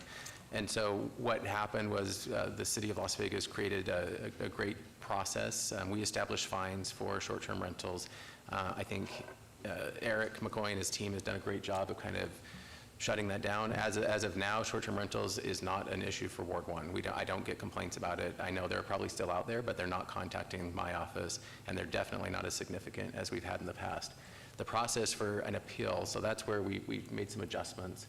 I would say 3 years ago, all of these cases would be heard by city council, and that's where we saw a lot of discretion, and I thought a lot of it was somewhat inappropriate discretion because the people who knew how to work the system would come and meet with elected officials and try to negotiate with elected officials outside of the process.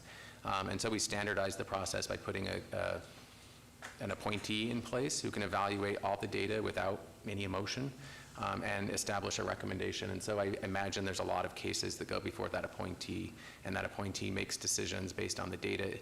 Similar to what we're hearing today, we have a presentation from code enforcement, a presentation from a property owner. That appointee makes the decision. Within that ordinance that we created, there is an appeal process. So this is his appeal. We've had 3, I think, in the last period of time, and I think all of them have been in Ward 1. And so my consistency has always been to follow staff's recommendation. And sir, I appreciate the sensitive nature of this. I appreciate the way you've been honest. But I also credit the fact that I don't have any more complaints about these short-term rentals with the fact that we've been very consistent in how we manage on the staff side and manage on the council side with being following a rule of law, and rule of laws do matter. And so I would be in a position of being very consistent, which is following staff's recommendation.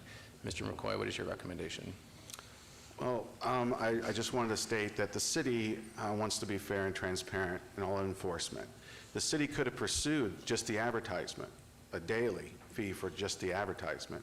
We pursue the land use because it's more practical. I think most people understand that. But this gentleman also, for every 110 days that we fined him, there was a portion that he was gaining income. So if he was making $200 a day or $300 a day, he has taken a financial loss. This is true, but he's also gained income while this was unfolding. I do believe that the fines are serving their purpose. It makes it, you just can't run a business at $500 and thumb your nose at the city if you're collecting $200 or $300 for rent. And this is fines these are daily fees that if it was a registered business would be paying taxes. Yes, and the room tax would be due. Yes. And what was your final recommendation, sir? I think the full amount should be imposed. Madam Mayor, my recommendation will be to follow staff's recommendation with the full amount, and I hope you're able to work out payment arrangements to whatever is appropriate. And so there is a motion. So that officially, Jeff Dorkak, City Attorney, that officially is a motion to deny the appeal. Yes. Thank you. That's very helpful. Yes, to deny the appeal and support staff's recommendation of the full $55,000. And there's a motion, and I will say again, I think the words Mayor Pro Tem has spoken and the reasoning behind it, well, I certainly understand what you said, where you are, but he has nailed it. What Mr. McCoy has said is consistent, and we do have precedent, and it's a sad situation, but it is what it is, and that motion to appeal has been denied. Just one thing, though. He's claiming that I was renting the place for like $300 a day. That's not on average even close. So $500 a day that was rented, well, and that's my pure loss. suggestion, sir, is do sit down, see if you can work out a payment plan so that you can go ahead and continue to work through everything. And thank you, Mr. Curtis, Tamela, and Mr. McCoy. Yes, thank you also for the compliments towards code enforcement. My team works very hard. You do. I mean, these 13 years watching what has gone on and the situations with which we've been dealing and listening to Councilman Knutson is his explanation, which is so important to any of the public that's not here that does listen on occasion. It's a learning transparency and consistency and following the law. And when we're wrong, we will say it. And when we're not wrong, we hold tight. So thank you very much. Thank you, ma'am. Thank you, Councilman, in that motion. Your Honor, if I may, just 1 second. Yes. This will probably be my last appearance before the city council. No. So I'll be retiring in a couple weeks. Oh. So I just want to tell you what an honor it's been to represent you, all of you. It's try not to get choked up. But this has been a fabulous job for me, man. It's because of the people on the podium and in this building. And okay? when had you come on board? What year? 10 years ago, almost exactly. Beautiful. And I'd like to say it's, as I told City Attorney Dorcak, it's the best law firm. I've practiced law for 47 years. This is the best law firm I've ever worked in. And you're the best client I've ever had. So thank you very much. Well, are you going to stay on? We thank you. I know, and I might ask Mr. Dorcak to say something, but are you going to still be food critic? Oh, I'll be out there making trouble on social media. All right. Well, hopefully. I won't be giving Jeff Dorcak any more gray hairs, however. Unencumbered now. Exactly. Unencumbered advice. Well, we thank you. You've been Thank you. wonderful for us to work with these years. I've watched your hair get whiter and whiter, and actually it works well. So stay the Thank you course. again. Thank you. Madam Mayor, if I Thank may, you. Yes. I just want to say thank you so much. Every time you would come and brief me on something, unfortunately, it wasn't good news, but we do need that in our city attorney's office. We need folks kind of helping us through very difficult, dicey, and complicated situations, and you've always been there to help us be on the best side of the letter of the law. So happy trails to you. May you have an awesome next chapter. Thank you very much. Thank you all. Thank you. Stay in touch. Beautiful. Okay, we're on to 51, recommending bills eligible for adoption at a later meeting. Item number 51 through 53, bills number 2023-28, 2024-21, and 22 will be heard at a later meeting. And new bills.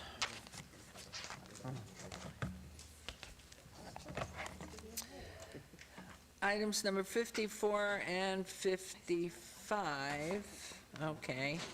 Item number 54 and 55, bills number 2024-23 and 24 will be heard at the recommending committee meeting Monday, August 19th, 2024. City Attorney, please read the bills.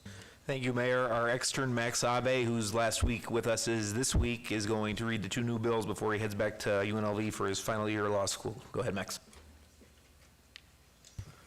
All right, this is going to be bill number 2024-23, an ordinance to amend the Lone Mountain Master Development Plan and design standards to provide that the use animal hospital, clinic, or shelter without outside pens is permitted as a conditional use within the neighborhood commercial land use designation and to provide for other related matters. Bill number 2024-24, an ordinance relating to fees chargeable by the city for construction activity and work within public rights-of-way, updating fee tables pertaining to fees chargeable under the city's administrative code for construction activity, primarily to bring them into line with fees actually being charged, but also to increase certain fees related to annual permits. Authorizing the city traffic engineer and the Department of Public Works to designate another department or function to charge and collect fees related to work within public rights-of-way as governed by LVMC Section 11.50.040 and LVMC Title 13, and to provide for other related matters. Well done. Good luck in your third year. Looking down at the two of you, you look like a mini-me next to our city attorney. Nicely done. And these new bills, 2024-23 and 24, are assigned to the August 19, 2024 recommending committee members. Councilman Knutson and Councilwoman Seaman and Polensky, and if any so designated are unable to attend, the clerk's office will coordinate finding substitutes as necessary at my direction. Please. Will do, thank you. Thank you very much. Hey, man, I don't know if we're gonna, I know we have a closed session. Yes. Can we have one planning item? I know the applicant's here. It Oh. won't take long. Can we go to 58, knock it out, and then go to the closed session? If you're sure it's not going to take long. Okay. I have a request from Councilman, it's all right, that we're going to pull 58 forward because we have the gentleman here. So I will pull forward 58. Okay. Okay, 230666, abeyance item on the following land use entitlement project request on .4 acres at 651 Clarkway Drive, number 58A 230666.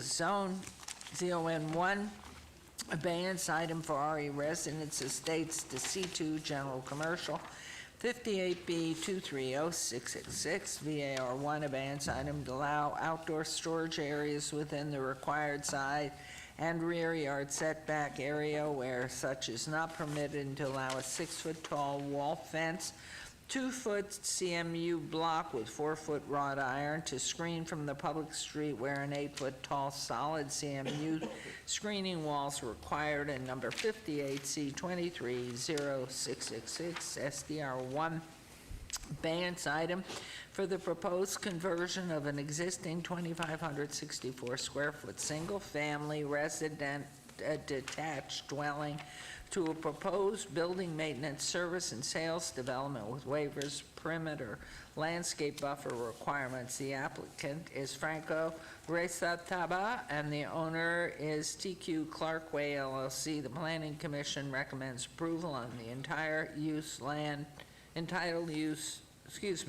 the entire land use entitlement project. Staff recommends denial. These are in Ward 5 with Councilman Creer. Public hearings, which I declare open. Is the applicant present? Yes, Mayor. Thank you. Ricky Nice Barlow to for the see you. record. LV Access, 2222 West Bonanza. And Yeah, Mayor Seth Floyd for the record. I'm just up here because we only have one item, so rather than Okay. switch with communications, I'll Yeah, do my you're report from here. permitted So there. whenever you're ready for me, Go I'm ready. for you. Okay. Now. All right.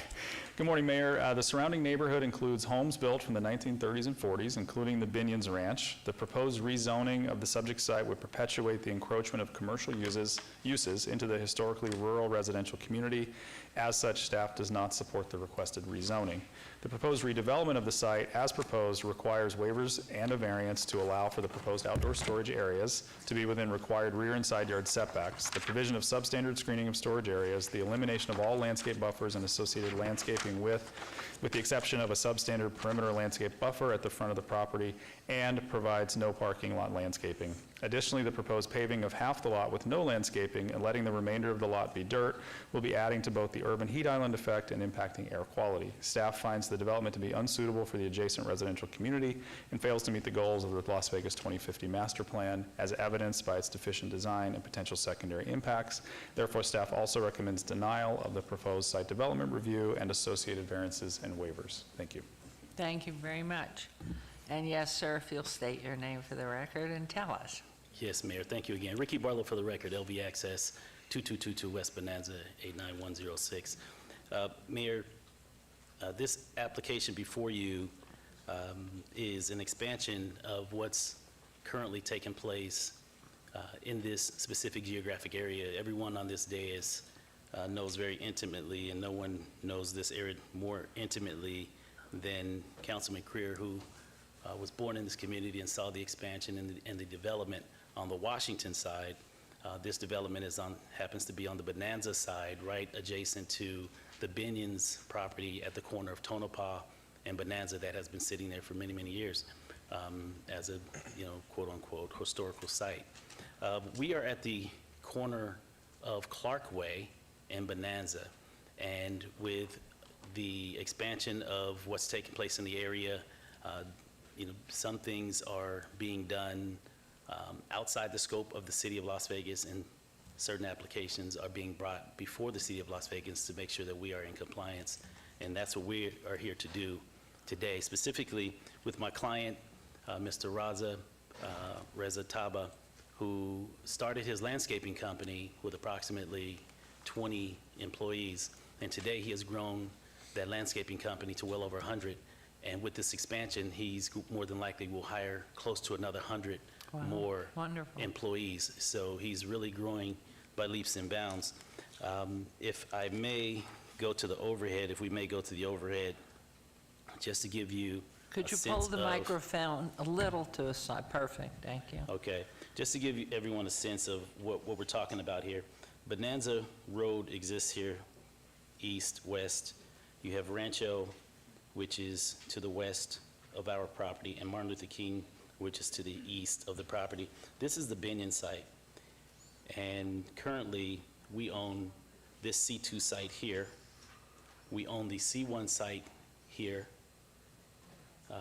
Ahern owns the hard corner, and we have Clarkway here. And this is also Ahern's property here, which is also C2. All of these uses, after speaking to a number of the property owners in the area, and I've shared this with the councilman as well, is that all of these properties in here are proposed to, applications will be coming in for application of C2, being that these hard corners are currently C1 and C2.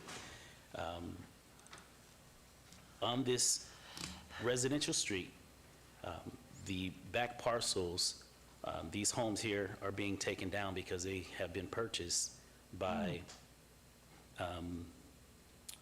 a number of, or I shouldn't say a number. These properties have been purchased by Mr. Ahern and his team and others, while we're basically coming down the block purchasing properties going north. Ahern has been basically purchasing properties coming south, and so as these properties come offline, these residential properties come offline, we've been rezoning them. Today, we control the C1 site here, the C2 site here, the C2 site here. We were under contract for this property here that says for sale, but we were outbidded by Ahern here. And this is the property that we currently own today, which is RE, and this is the application that's before you today, the item that's before you today. There is a well on this property, and the well sits on our property, and there's a 25-foot alley between this property here and our property, okay? So now I'll take you to the Thank site you. plan.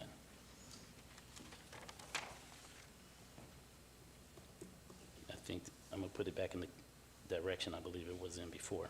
This is Clarkway, and this is the alley that I spoke of, and here's the well. Let me bring it down this way, okay? And here's the well here that sits on our property. So what we're looking to do is heavy landscape the frontage of our site, providing access to the well from our new repositioned ingress-egress to the back of our site to access the well, because Ahern on the east side of Clarkway also has rights to this well. So we need to make sure that we continue to provide access to that well, which we have. Having said that, we're going to repave, asphalt the entire property. We have our trash canister here by code in place with the appropriate setback. We have a complete on-site parking, which would meet all of the parking requirements to include handicap, and we also meet the radius for fire on this site. Here will be decomposed decomposed granite to the back of the site for our outside storage, and we're talking F-150s and little box trailers that will be pulling landscape equipment, so nothing heavier than a Bobcat or, you know, some landscaping tools, because this is a landscaping site that we're planning to operate at this location. Inside of this home, the home will remain, although we're gonna upgrade the outside look, paint, windows, what have you, window treatment, but we will keep the structure of the home the way it is today. But the interior, Mayor and Council, we're going to convert into office spaces. That way, all of our employees have the ability to park on our site, not impeding in parking off-site whatsoever because of the councilman's concerns in regards to what's taking place there today with others, not us, but others parking on Clark Way, which should not be taking place. So we don't want to add to the concern and the impact of what the councilman's concerns are today. So therefore, we have the ability to completely park on site. Now, let me back up a second. Today, all of our employees enter off of Bonanza. And with this property coming online, we have the ability now to control this entire site. And if this council approves this C2 change, my next application to you will be to basically do a remapping where we're gonna make all of this one parcel opposed to 1, 2, 3, 4 parcels. I'm going to remap all of this and make it one parcel, and we'll basically have the ability to come in off of Bonanza and potentially exit off of Clark Way, but the majority and the predominant entrance will and exit will basically come off of Bonanza. Okay? Okay. Having said that, going to the landscape plan, by code, I have to request a rezone from RE to C2, which I've done. In addition to that, there's waivers, which the waiver is in place, and also the site development plan review is in place as well. And so, having spoke to the neighbors on this street, none have communicated opposition whatsoever to me during this entire process. After speaking with Councilman Creer on yesterday, he and his team, he informed me that some notices came in after the Planning Commission meeting, which there were no opposition at 2 weeks ago, or a month ago at Planning Commission, there was no opposition. So the new opposition letters, to my knowledge, came in after the Planning Commission meeting had already approved it. But those notices weren't from anyone, to my knowledge, that was on Clark Way. They came from somewhere around the corner of Martin Luther King and Bonanza. And so I'll let the councilman articulate that should he choose, but I just want to basically bring all of those facts to the table as far as why we're here today. And I believe that this is going to be an attractive, a mini addition to this corridor, being that we're currently in the corridor. We currently run our operations out of the C2 property here. I'm sorry if you can see it. We currently run our operation out of the C2 property here. That's why we would like to purchase, well, we've purchased this portion back here to basically expand our operation. So it's not as though we're moving into the neighborhood. We've been in the neighborhood for close to 10 years now. And we're just basically expanding and bringing more jobs online and basically taking advantage of this opportunity to basically purchase this site in order to do an expansion and stay in the neighborhood and continue to thrive like we've been doing. And so, having said that, I'll recommend, suggest, ask that you all follow the recommendation of Planning Commission for approval, and I'm open to any questions that this council may have at this time. Thank you. This is a public hearing, which is open. Do we have anyone from the public who wishes to make comment on 58A, B, or C? Please come forward. Hearing and seeing no one, I'm going to close public hearing. And any comments, questions from council? Yes, please, Councilwoman Bruni. Thank you, Mayor. Thank you for the presentation. I don't know if I have a question as much as a statement. I guess I'm a little disappointed to see the variance request where you're asking to put 9 trees in, or you're agreeing to put 9 trees in when 45 trees are required. And given that we've just experienced extreme heat and we've set the record for the most number of days with temperatures above, I think, 120 degrees, and in the valley, right, the areas most affected are the historic west side and the east side, and the city's spending so much money planting trees to try to build up a canopy so that we can help our neighbors. it doesn't make sense to me to then approve a project where we're, being okay with allowing you to put, 9 trees when we're requiring by code 45 trees. So I think for that reason, I don't feel comfortable supporting this project. If I may, Mayor? Please. Thank you for your comment. If you look at all of the properties in this corridor, all of the properties come forward with the same request, specifically being that these are industrial yards and heavy equipment and a lot of moving parts in the interior of these properties in this specific geographic area. You won't have an opportunity to enjoy or even see the trees if in fact they were on these sites, because we have the ability to maximize our yard space from a maneuverability standpoint. That's why we go heavy on the landscape on the frontage, which is the soft skates on all of the roadway systems, whether it be Washington as well as Bonanza.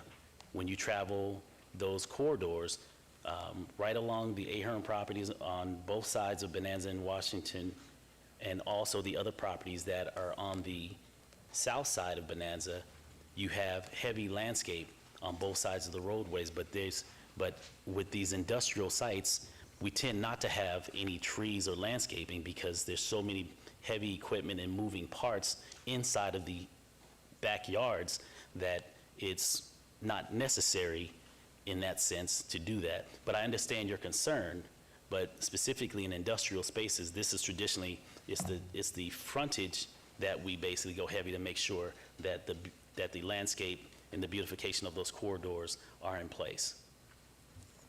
Thank you. Any other comments? Councilman Creer. Thank you. Appreciate the application. Thank you for the clarity yesterday. And without further delay, I'm going to make a motion to approve this item. Items 58A, B, and C. There's a motion, 58, to approve A, B, and C. Please vote and please post. And that motion carries. Thank you very much. Thank you all. Good to see you. Appreciate it. Best to the family. You too. Thank you. Okay, we are Thank you, now Council. going back to agenda item 56. Closed session upon duly carried motion. A closed meeting is called in accordance with NRS 241.030 to discuss the following item: A, City Attorney's Annual Performance Review. Mayor Pro Tem, may I have a motion to enter a closed session? So moved. Thank you. There's a motion to enter a closed session. Please vote and please post. Okay, so we will see you in about how long? What's the approximate? How many? 15 minutes? 15 minutes. We should be back.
1, 2, 3. Okay, we're back.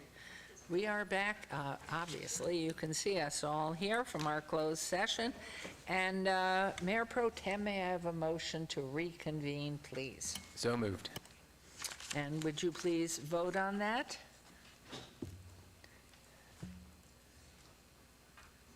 I want to make sure it passes.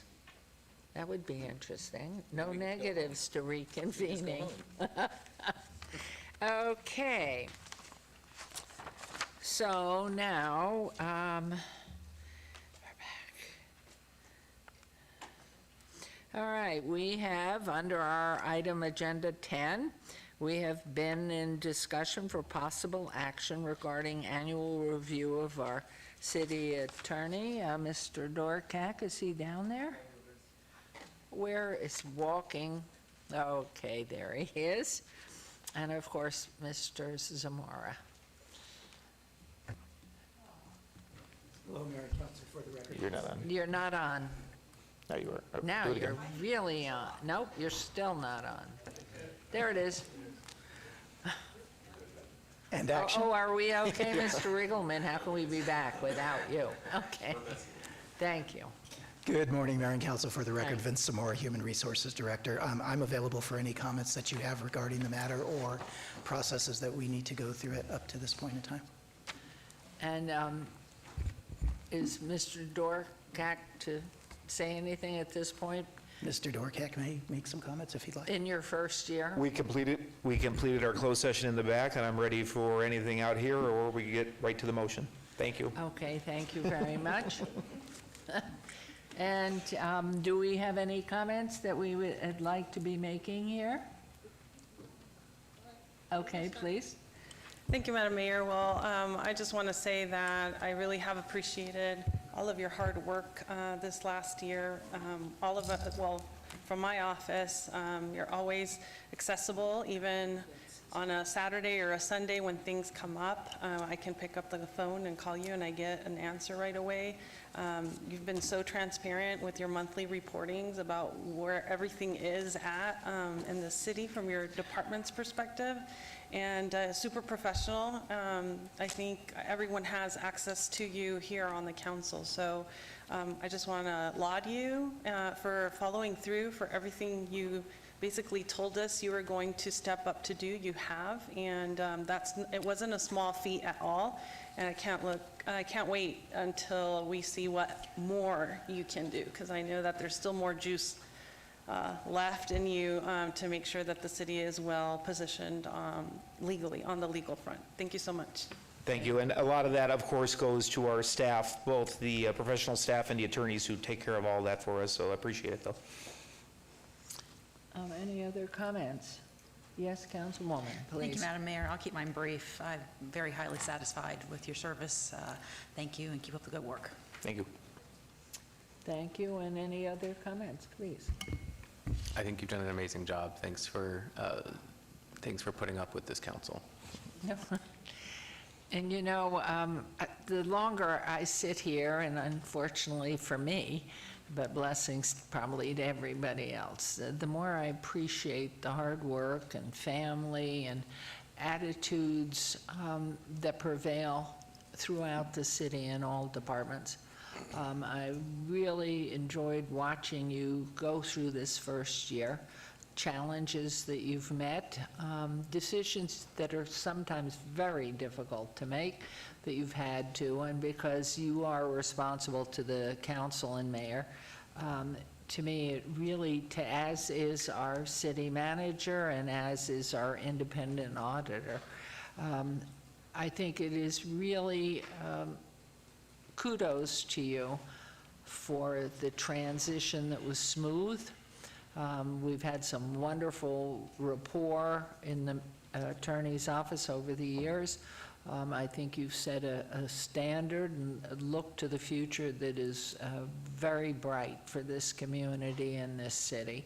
And I know as new people come on board, hopefully they will always first make sure what they're doing is legal. You have a very caring and expansive mind. I know you're well educated and well trained. But I have found you also to meet those difficult challenges, not happily sometimes, but again, specifically an embrace of what your profession is and what your job here is first and foremost. You are responsible for the legal of the entire city.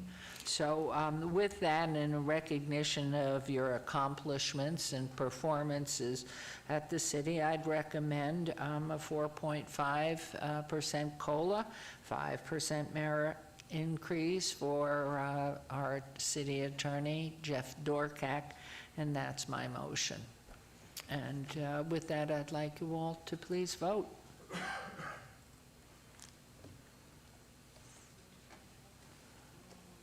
We may have to do it orally. It's coming.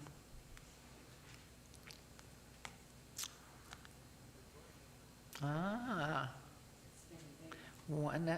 this is a very important decision here, so we're stretching it. Okay, please vote.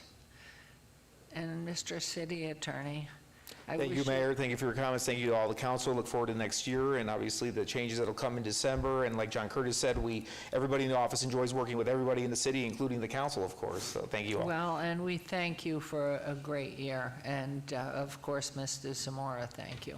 Thank you very much. This has been very good. Thank you. And so, folks, we move on to 57 was withdrawn without prejudice, correct? 58 we have done. So that now takes us, if I can count appropriately, to 59, which is setting the date, for any appeals filed or required public hearings, asking our city clerk to set the public hearing dates and appeals from city planning commission meetings, dangerous buildings, nuisance litter abatements, please. Will do, thank you. Thank you, and now our final public comment, citizen participation. This is agenda item 60.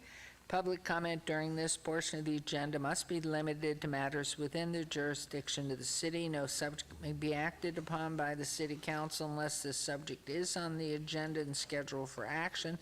If you wish to be heard, please come to the podium, give your name for the record. The amount of discussion on any single subject, as well as the amount of time any single speaker is allowed, may be limited. It's your opportunity to address our council, but council will not be able to respond, engage in dialogue.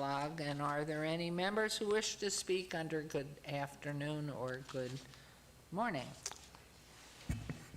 Morning, Madam Mayor. Daniel Braisted, B-R-A-I-S-T-E-D. You've received a lot of accolades today, Madam Mayor, but a negative is if you say you're going to go back for a meeting for 15 minutes, then out of courtesy, send somebody out and say it's going to go longer, so we have an idea. I know you can't plan it, but at least keep us posted out of courtesy. Big thing coming up is DEF CON. That's August 8th and 11th through the 11th at the Convention Center. Now, we all know that the MGM got hit by a huge hacking individual. And it turns out it appears to be a 17-year-old working out of London, and he was working with a team. And what was interesting is it appears that all the MGM did is flip him off and didn't do anything, and they got around it. But the DEF CON is where you learn about that. Now, I hope somebody, or at least 2 or 3 people, are being sent to it. The fee is about $400, $450. Consider asking some constituents if they want to go, and you'll give them a grant that they can go as long as they come back and report. It's very important. And this is the biggest one in the world. Just another thing, August 16th on Friday, the U.S. Patent Office is having they're broadcasting a virtual meeting in D.C., and these are types of things that your training department or somebody should be watching so that they can give it to your constituents because it's free. Now, I'm going back to D.C. and I'm paying for the Saturday one, but this is free information. You just pick somebody for the library. Maybe this person can change what they do down there. Now, you just fine somebody $50,000 for not following what they were supposed to do. Now, this is the fence. You know where this is is on Las Vegas Boulevard, and I brought this up a year ago, and I was told that you can't do anything about it because it's owned by Zappos, and the individual said he would take care of it. Now, this is what it looks like. I mean, I'm going, this isn't behind the second stump on Mount Charleston. This is on Las Vegas Boulevard and 95. Now, if Zappos does own this and they aren't maintaining it, then somebody should go visit Zappos and say, do something about it. Now, if you want, I'll go to Zappos and talk, or does you want to send a representative to go to talk? Zappos is very unfriendly in that building.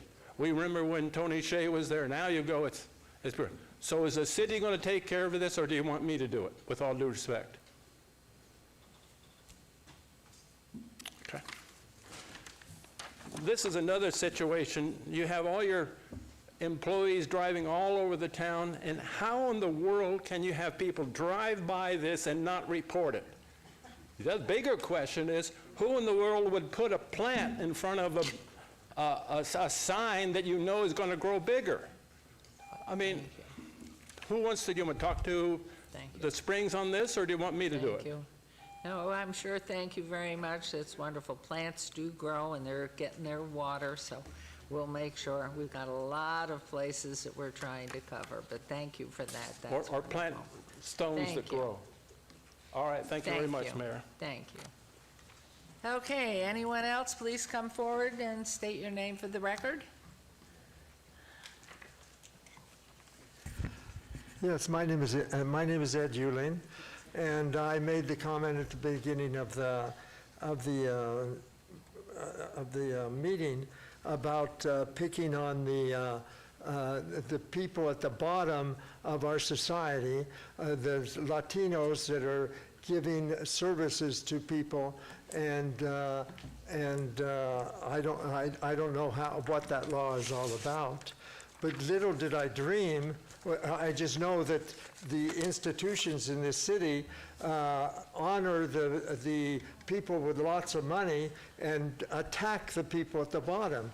Little did I imagine the gold mine that would exist at this meeting, where you give a 10% raise to a person who has caused, apparently had a role in creating a $100 to $200, $400 million debt of the city.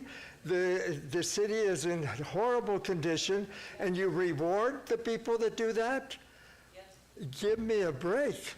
Then you give a fine to the person of $50,000 for a law that is what that law did. It was created by a legislature that was promoted by the county and paid off by the hotel industry to create a law that has lots of doubts about it, lots of violations of people's rights, and the case is on the verge of being heard by the Supreme Court about that law, which was created by the hotel industry to harm people at the bottom, people that have developed, you call it businesses, okay? They share their homes with guests, and they bring people to the city, which the institutions are not doing a good job of bringing people to the city. They had 39 million people in 2007. They had 40 million people last year. They're not doing a very good job in the last 20 years. And Las Vegas is gaining a reputation of being a very expensive city, and the people that are sharing their homes are bringing people here and bringing groups of people, kids to participate in all these events, and you're attacking them. It's just incredible. And what is the difference? All of a sudden, if you rent a house for 3 days, it's a business. But if you rent a house for 3 years, it's not a business. Thank you, Mr. Ewing. There are a lot of problems, and this is going to be heard. Thank you. And you Thank could you, end Mr. up with Ewing. another situation Thank like you. you have created already. Thank you. Good morning. Good morning. Mayor, Council, for the record, Louis Jordan. I'm the Executive Director of the Southern Nevada Regional Housing Authority, where Councilwoman Bruni sits on our board. The last time I came before you, I was enthusiastically optimistic that the Housing Authority and the co-applicant, the City of Las Vegas, had a really, really good chance of receiving a $50 million Choice Neighborhood Initiative. The Choice Neighborhood Initiative looks at community, looks at housing, and it looks at people. And it's a combined effort, if you will, very, very competitive grant. If you recall, there were 6 finalists, and Southern Nevada was one. And I'm here to report that on July 16th, we were awarded the $50 million Choice Neighborhood Grant. So Thank beautiful. you. Want to thank, on May 14th, if you all recall, it was my birthday. Yes. We had to really put on a stellar presentation for DC on our application. And Mayor, again, I want to thank you, Councilman Creer, for coming and really showing that what we put on paper was very, very similar to what we could do in person. And that sold our effort, if you will. Just as a reminder, the Choice Neighborhood Grant, in conjunction with the city and the Historic West Side, the 100 Plan in Action, if you will result in 627 mixed-income units, a variety of community and commercial spaces, improved roadway infrastructure, a network of parks and public spaces, and an early childhood center. Additionally, since then, the Housing Authority was awarded something called a Jobs Plus grant, focusing on the same community. This is a $3 million grant over 4 years that will have us support residents in the Marble Manor, Sherman Gardens community in finding long-term sustainable employment. In addition, it'll create somewhere between 15 and 20 jobs for both residents and as well as just general jobs in the community. And my final thing I wanted to just report out on very quickly, in addition to the great work we're doing at Marble Manor, I just wanted to give the council an update on other things that are going on. James Down Tower is a senior development, 200 units in Councilman Knutson's area. We're doing a total rehab of that property. Bennett Plaza Phase 2, senior development, 59 units in Councilman Creer's area. Those will be 59 new units, excuse me. Duncan and Edwards Family Development, 80 units, new construction in Councilman Creer's area. 28th and Sunrise, a 121 units of family housing in Councilwoman Diaz's district. And then obviously the Marble Manor piece I mentioned. And then finally, Arthur Santini Plaza, senior housing, 220 units of rehab in Councilman Knutson's area. Again, I just want to thank you all for this unbelievable support, including the action that was in the consent agenda today. As I've said before, and I think you all realize, together we can make tremendous things happen. And so we've set a precedence.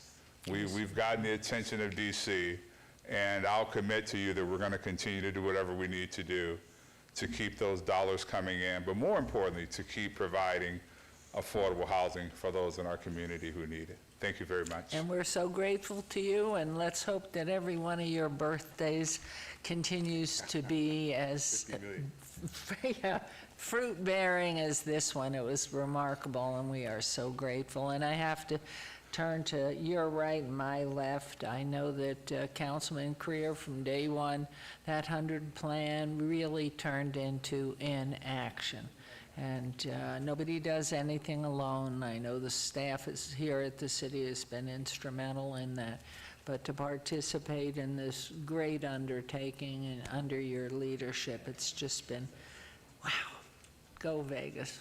Thank you so much. Thank you. It's a Thank pleasure. you for Thank you. coming down, sharing it, and thank you. I need to go after you, this gentleman, and this lady said it was all right. Ma'am, is that all right to It's have all her right. go first? Okay, thank you. My name is Lynn Beamer. I've been here before. You probably recognize me. I am here to talk to you about housing authority. And I've been on the list now. I've been homeless now for 3 years. I am in a 90-day 90-day place. They've allowed me to stay longer than I can. My anger comes with the new builds on the southwest side. I just found one over there on Sahara and Buffalo that I can afford. I can only afford $500. I don't make money. So I've worked with Housing Authority. I've called over there. I talked to a lady named Mary Ann, and I think it's Blythe. I worked with Randy Renuzzo over at Social Services. I don't want to live downtown. It is not safe. It is not pretty. It is not clean. Your ward, you need to send somebody out to sweep the streets.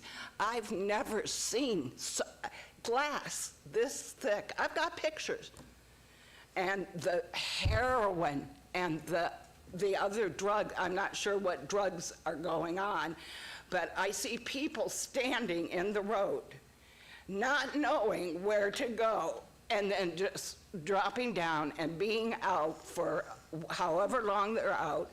The trash, and you talk about Sunrise, I live on Sunrise. It's horrible.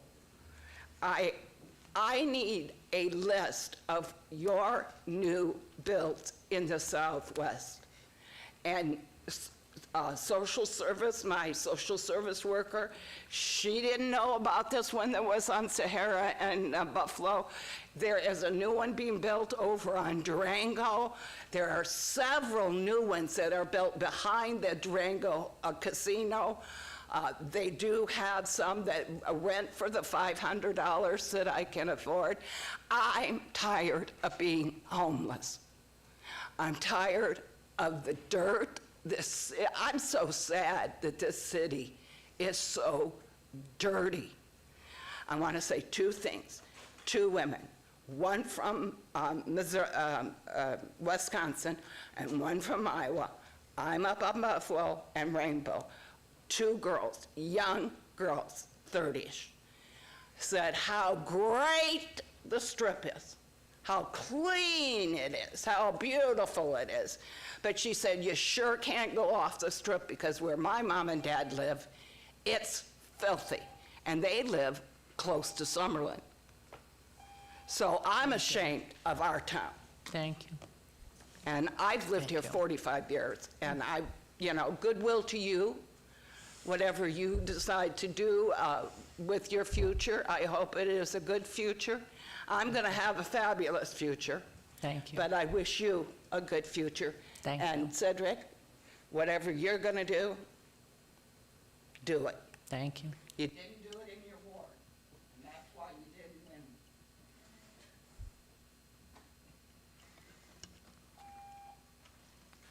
Thank you. That was nice of you. Appreciate it.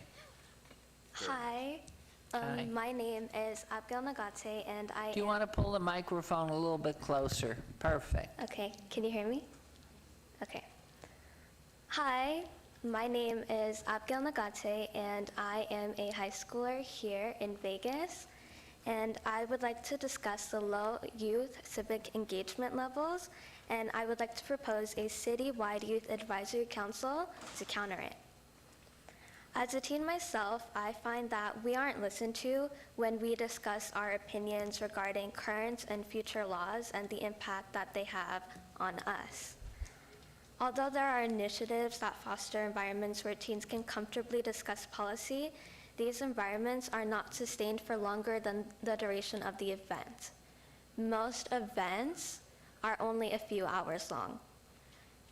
Moreover, more of the existing opportunities tend to have an academic presence. Take the Superintendent Students Advisory Council and the individual Ward Youth Advisory Councils. Even when the civic opportunities don't have a specific academic focus, the policies that they have a role in changing are typically only affect children in an academic sense, because the feedback we have for schools far outweighs the feedback that we have on everything else in terms of how it's perceived. Establishing a youth advisory council would offer perspectives from a demographic that isn't represented in the local government, and it would serve a similar purpose to the Senior Citizens Advisory Council. As a student in a lot of political clubs and classes, I have a lot of feedback that I would be willing to give if I was given the opportunity, and I know a lot of my peers feel the same way. Thank you. Thank you very much for coming down. I'm going to ask our city clerk to put on a piece of paper to give to you. Our head of youth development social initiatives here by the name of Dr. Tammy Malich. And if you, with her email, and we can suggest that you contact her, because that would be the appropriate way to go. And thank you for your interest and your participation. And so Dr. Holmes here will give you a card. And Councilwoman Bruni also, too. Thank you, Mayor. I just have a question. What high school are you attending? I attend Spring Valley High School. Okay. Just so you know, Ward 6 actually used to have a youth council, and we're starting it again this fall in collaboration with Ward 4. So I'd love to also have you stick around and get your contact information. I would love to. Thank you. Okay, so Spring Valley, that's county. No, did you say Spring Valley High School? Yes. Yeah. Not Valley. Thanks. Okay, thank you very much. Appreciate it. Oh, thank you. Wonderful. Anyone else? Goodness, then we will close this public comment and move on to, we have no emerging issues? Do we forget does anybody have an emerging issue? I think we emerged already. Does anybody have an emerging issue? I don't think it's agendized. All right, now we're into our wonderful agenda. 64 item, council member recognition. Comments made by individual city council members during this portion of the agenda will not be acted upon by the council unless the subject's on the agenda scheduled for action. So let's take a shot here. Are we ready, Councilwoman Polensky? Yes, ma'am. Thank you, Madam Mayor. On July 29th, we welcomed the state championship Centennial High School ladies lacrosse team here at City Hall. The team, coaches, and parents began their visit by touring KCLV. Next, they visited my office, where I had the opportunity to congratulate them and present them with each of them with a certificate and a American flag lapel pin. The tour ended with them gathering around Mayor Goodman's iconic welcome sign, where each team member and coach received a mayor chip. Congratulations, ladies. We look forward to continued successes and a two-peat next year. Many thanks to Nancy Byrne and the communications team for leading such a large group and making it fun and interesting for the ladies. On Saturday, I had an opportunity to support my friend Kyle Maservi at the Special Olympics Bowling Regional. Special Olympics Nevada creates inclusive opportunities for people with intellectual disabilities in the area of sports, health, education, and leadership development. For more information, please visit their website at sonv.org or call 702-474-0690. Kyle is also a Ward 4 resident. Next up, last Friday, I had a great time at Cimarron Rose Community Center back-to-school event. The kids receive backpacks and school supplies, which were graciously donated by Cultivate. Later in the evening, kids and families stayed to enjoy a showing of the movie Madagascar. As always, a big thanks to Christy Garnis for her incredible events team for creating such a fun evening for everyone. And after that, summer is coming to a close, and most of the Valley kids begin a new school year on Monday. The Southern Nevada Health District has immunization clinics and services available valley-wide. For more information, you can go to the website or call the phone number on the screen. Eye Care for Kids provides eye exams and glasses for uninsured kids. It's another great community service and community resource. For more information, check out the slide and contact them, whether it's on the internet or in real life on the phone. Next up, if you have any information regarding the kids featured on these slides, please call LV MPD Missing Person Detail at 702-828-3111. At-risk youth or runaways, please call or visit the National Runaway Safety Line at 1-800-786-2929. And next, on Saturday, September 7th, the Aviators will be playing against Round Rock Express at the Las Vegas Ballpark. All proceeds from tickets purchased on the link in the slide will go to Nevada Child Seekers to help locate missing children. So check out a baseball game and help out the efforts. And lastly, please stay connected with me and my staff on social media platforms or contact us directly at 702-229-2524. We're always here to provide any assistance that we can. Thanks. Thank you. Councilwoman Diaz. Thank you, Madam Mayor.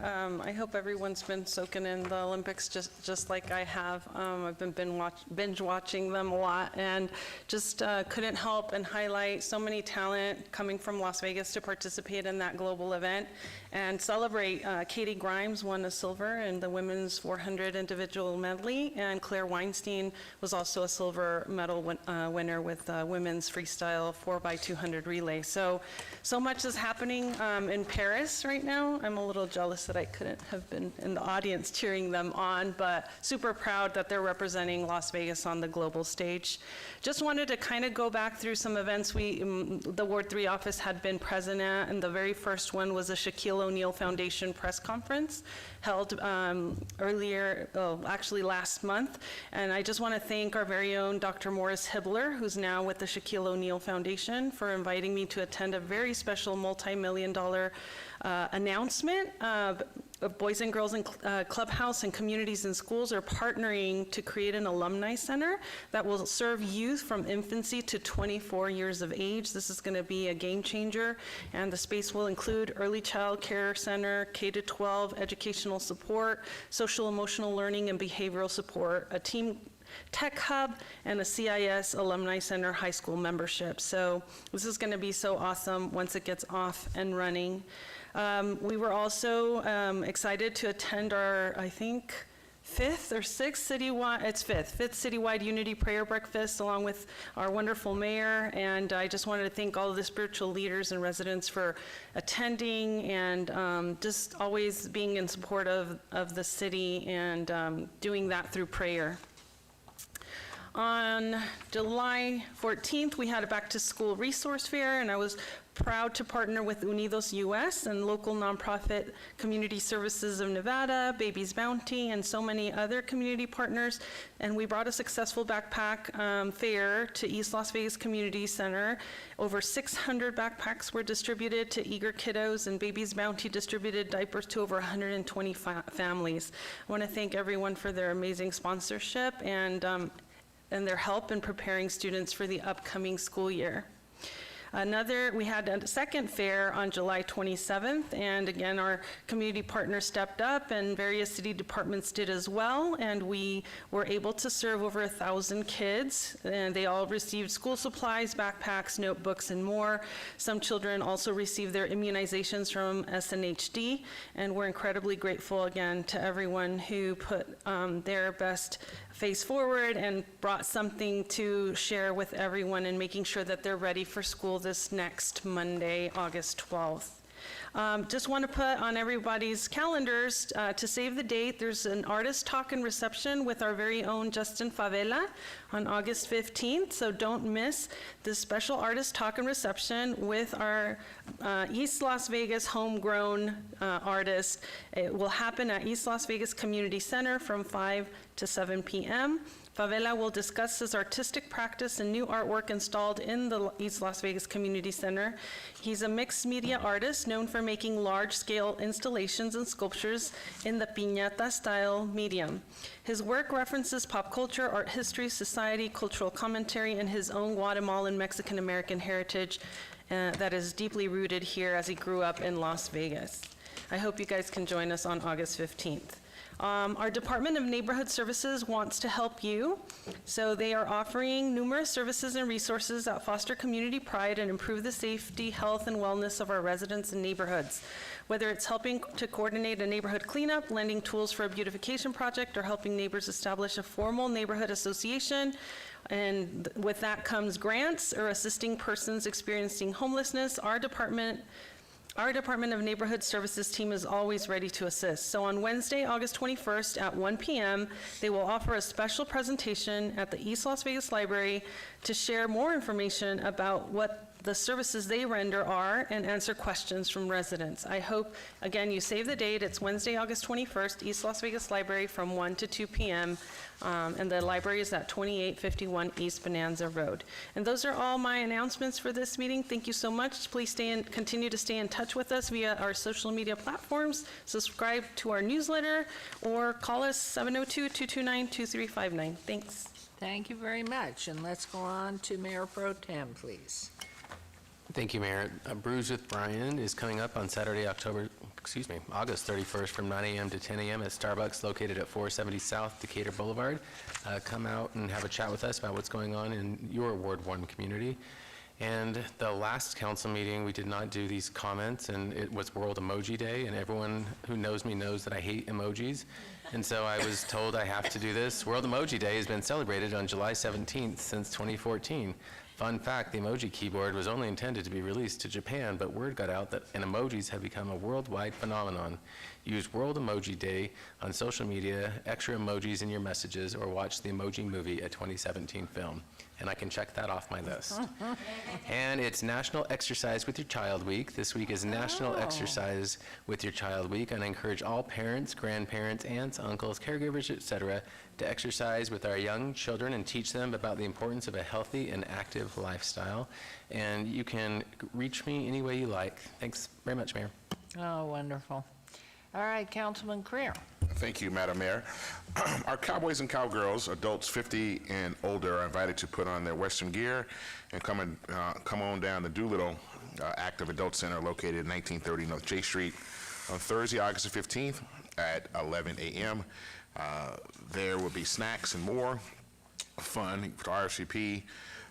Please call 702-229-6125. The Doolittle Active Adult Center is hosting dance classes for everyone of all ages and all levels of experience, Mondays from 11:30 a.m. to 12:30 p.m. There's beginners line dancing. For more information, call 702-229-6125. Also, Doolittle Active Adult Center is hosting fitness classes. There's a stretch size class to increase flexibility. Once again, 229-6125 to give them a call. Our adults 50 and older are invited to play funny games at Doolittle Active Adult Center. There'll be board games, card games. Current CLV membership is required. For more information, 229-6125. This seems like the Doolittle ad form for everything they have going on. I register now for free City of Las Vegas Strong Start mobile pre-K program for children ages 3 to 5. This is very, very popular. Classes begin Monday, August 19th. Morning sessions are offered between 8:30 and 11:30 a.m. and afternoon sessions from 1 to 3 p.m. Monday through Thursday. This is a big deal, so please come out and sign up. The annual Ward 5 Community Forum will take place again this year at City Hall on Thursday, October the 10th. From 6 to 8 p.m. here at City Hall in the council chambers. Topics of discussion include infrastructure and road projects, public safety, economic and community development, and services for the unhoused. If you have any questions, please contact my office at 702-229-5443.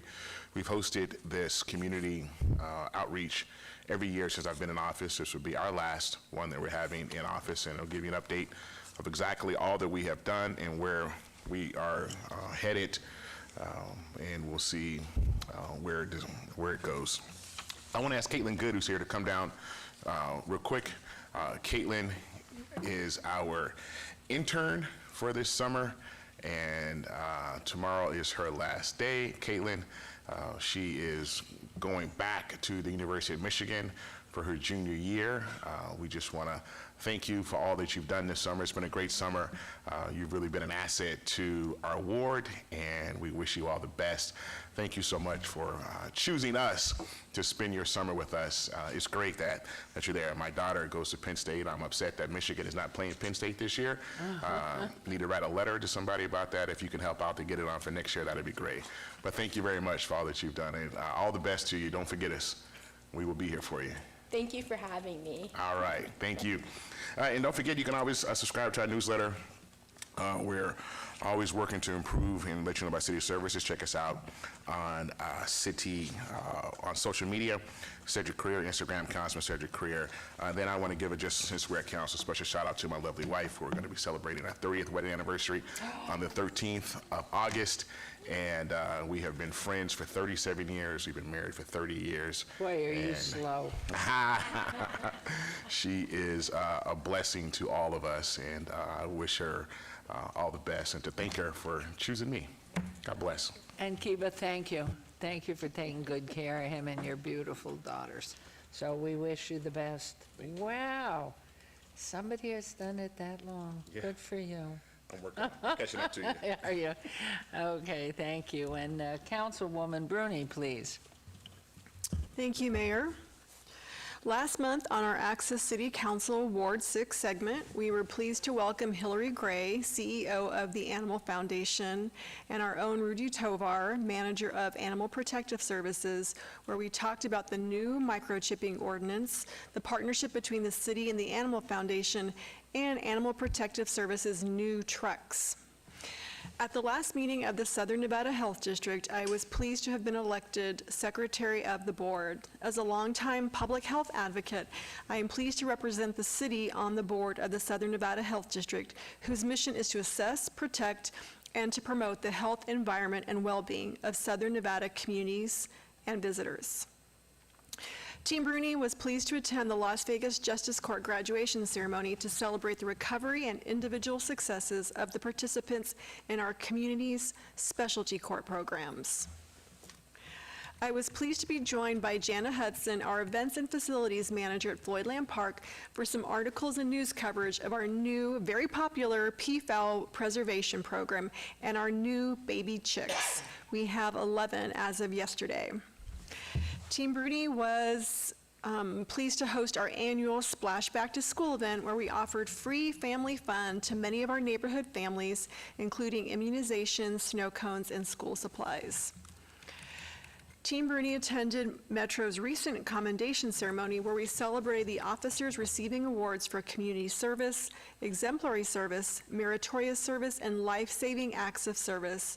And again, special and well-deserved congratulations to Officer Chris Allen, who we recognize today as our Citizen of the Month for heroically responding to the deadly and fiery crash that took place in Ward 6 at Jones and 215 earlier this year on June 20th.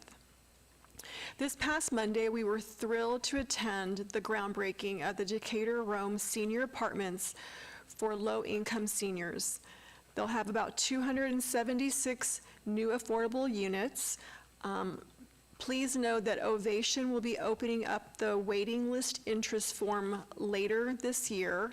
The apartments will go online next year, so please contact our office to find out how to get on their waiting list. Join us tomorrow for our monthly Bocaditos with Bruni, where you can find me, as well as some strong coffee and pastries, and fellow neighbors who care deeply about Ward 6. And after joining us, please consider heading over to the Northwest Area Command to give blood. They're having a blood drive. Blood supplies are critically low right now in our valley. And on Friday, if you want to see a little fun, come over to the Centennial Hills Library, where the executive director of Centennial Hills Library and I will be getting slimed. Anybody who's met the summer reading challenge can grab some slime and throw it at us, so come take out your anger. I'm sure my kids are going to be first in line. And then join us next Wednesday, August 14th, for our free small business breakfast at our Centennial Hills Active Adult Center from 8:30 to 10. We'll have some great speakers, including our own Dina Babsky and Sarah Johnson, the director of the Lieutenant Governor's Small Business Advocacy Office. And finally, we want to hear from you, so please reach out either by phone, 702-229-5463, or email us ward6@lasvegasnevada.gov. Thank you. Wow, slime. I've seen water, but slime, yuck. Anyway, that pretty much covers everything today. We thank you for tuning in, but of course, always thank our marshals and law enforcement, first responders, our public information office, and for everybody on our City of Las Vegas business management and all management things through our city manager, our finance, our safety and public services, our deputy city managers, and of course our clerks who keep us always in line, and hopefully keep an eye on children in school starting Monday, and know that we will bear up under this heat, and that will end hopefully soon, but probably not until late September. Have a great weekend when you get to it, and thank you for this wonderful city that you help make so special. And with that, this council meeting is adjourned.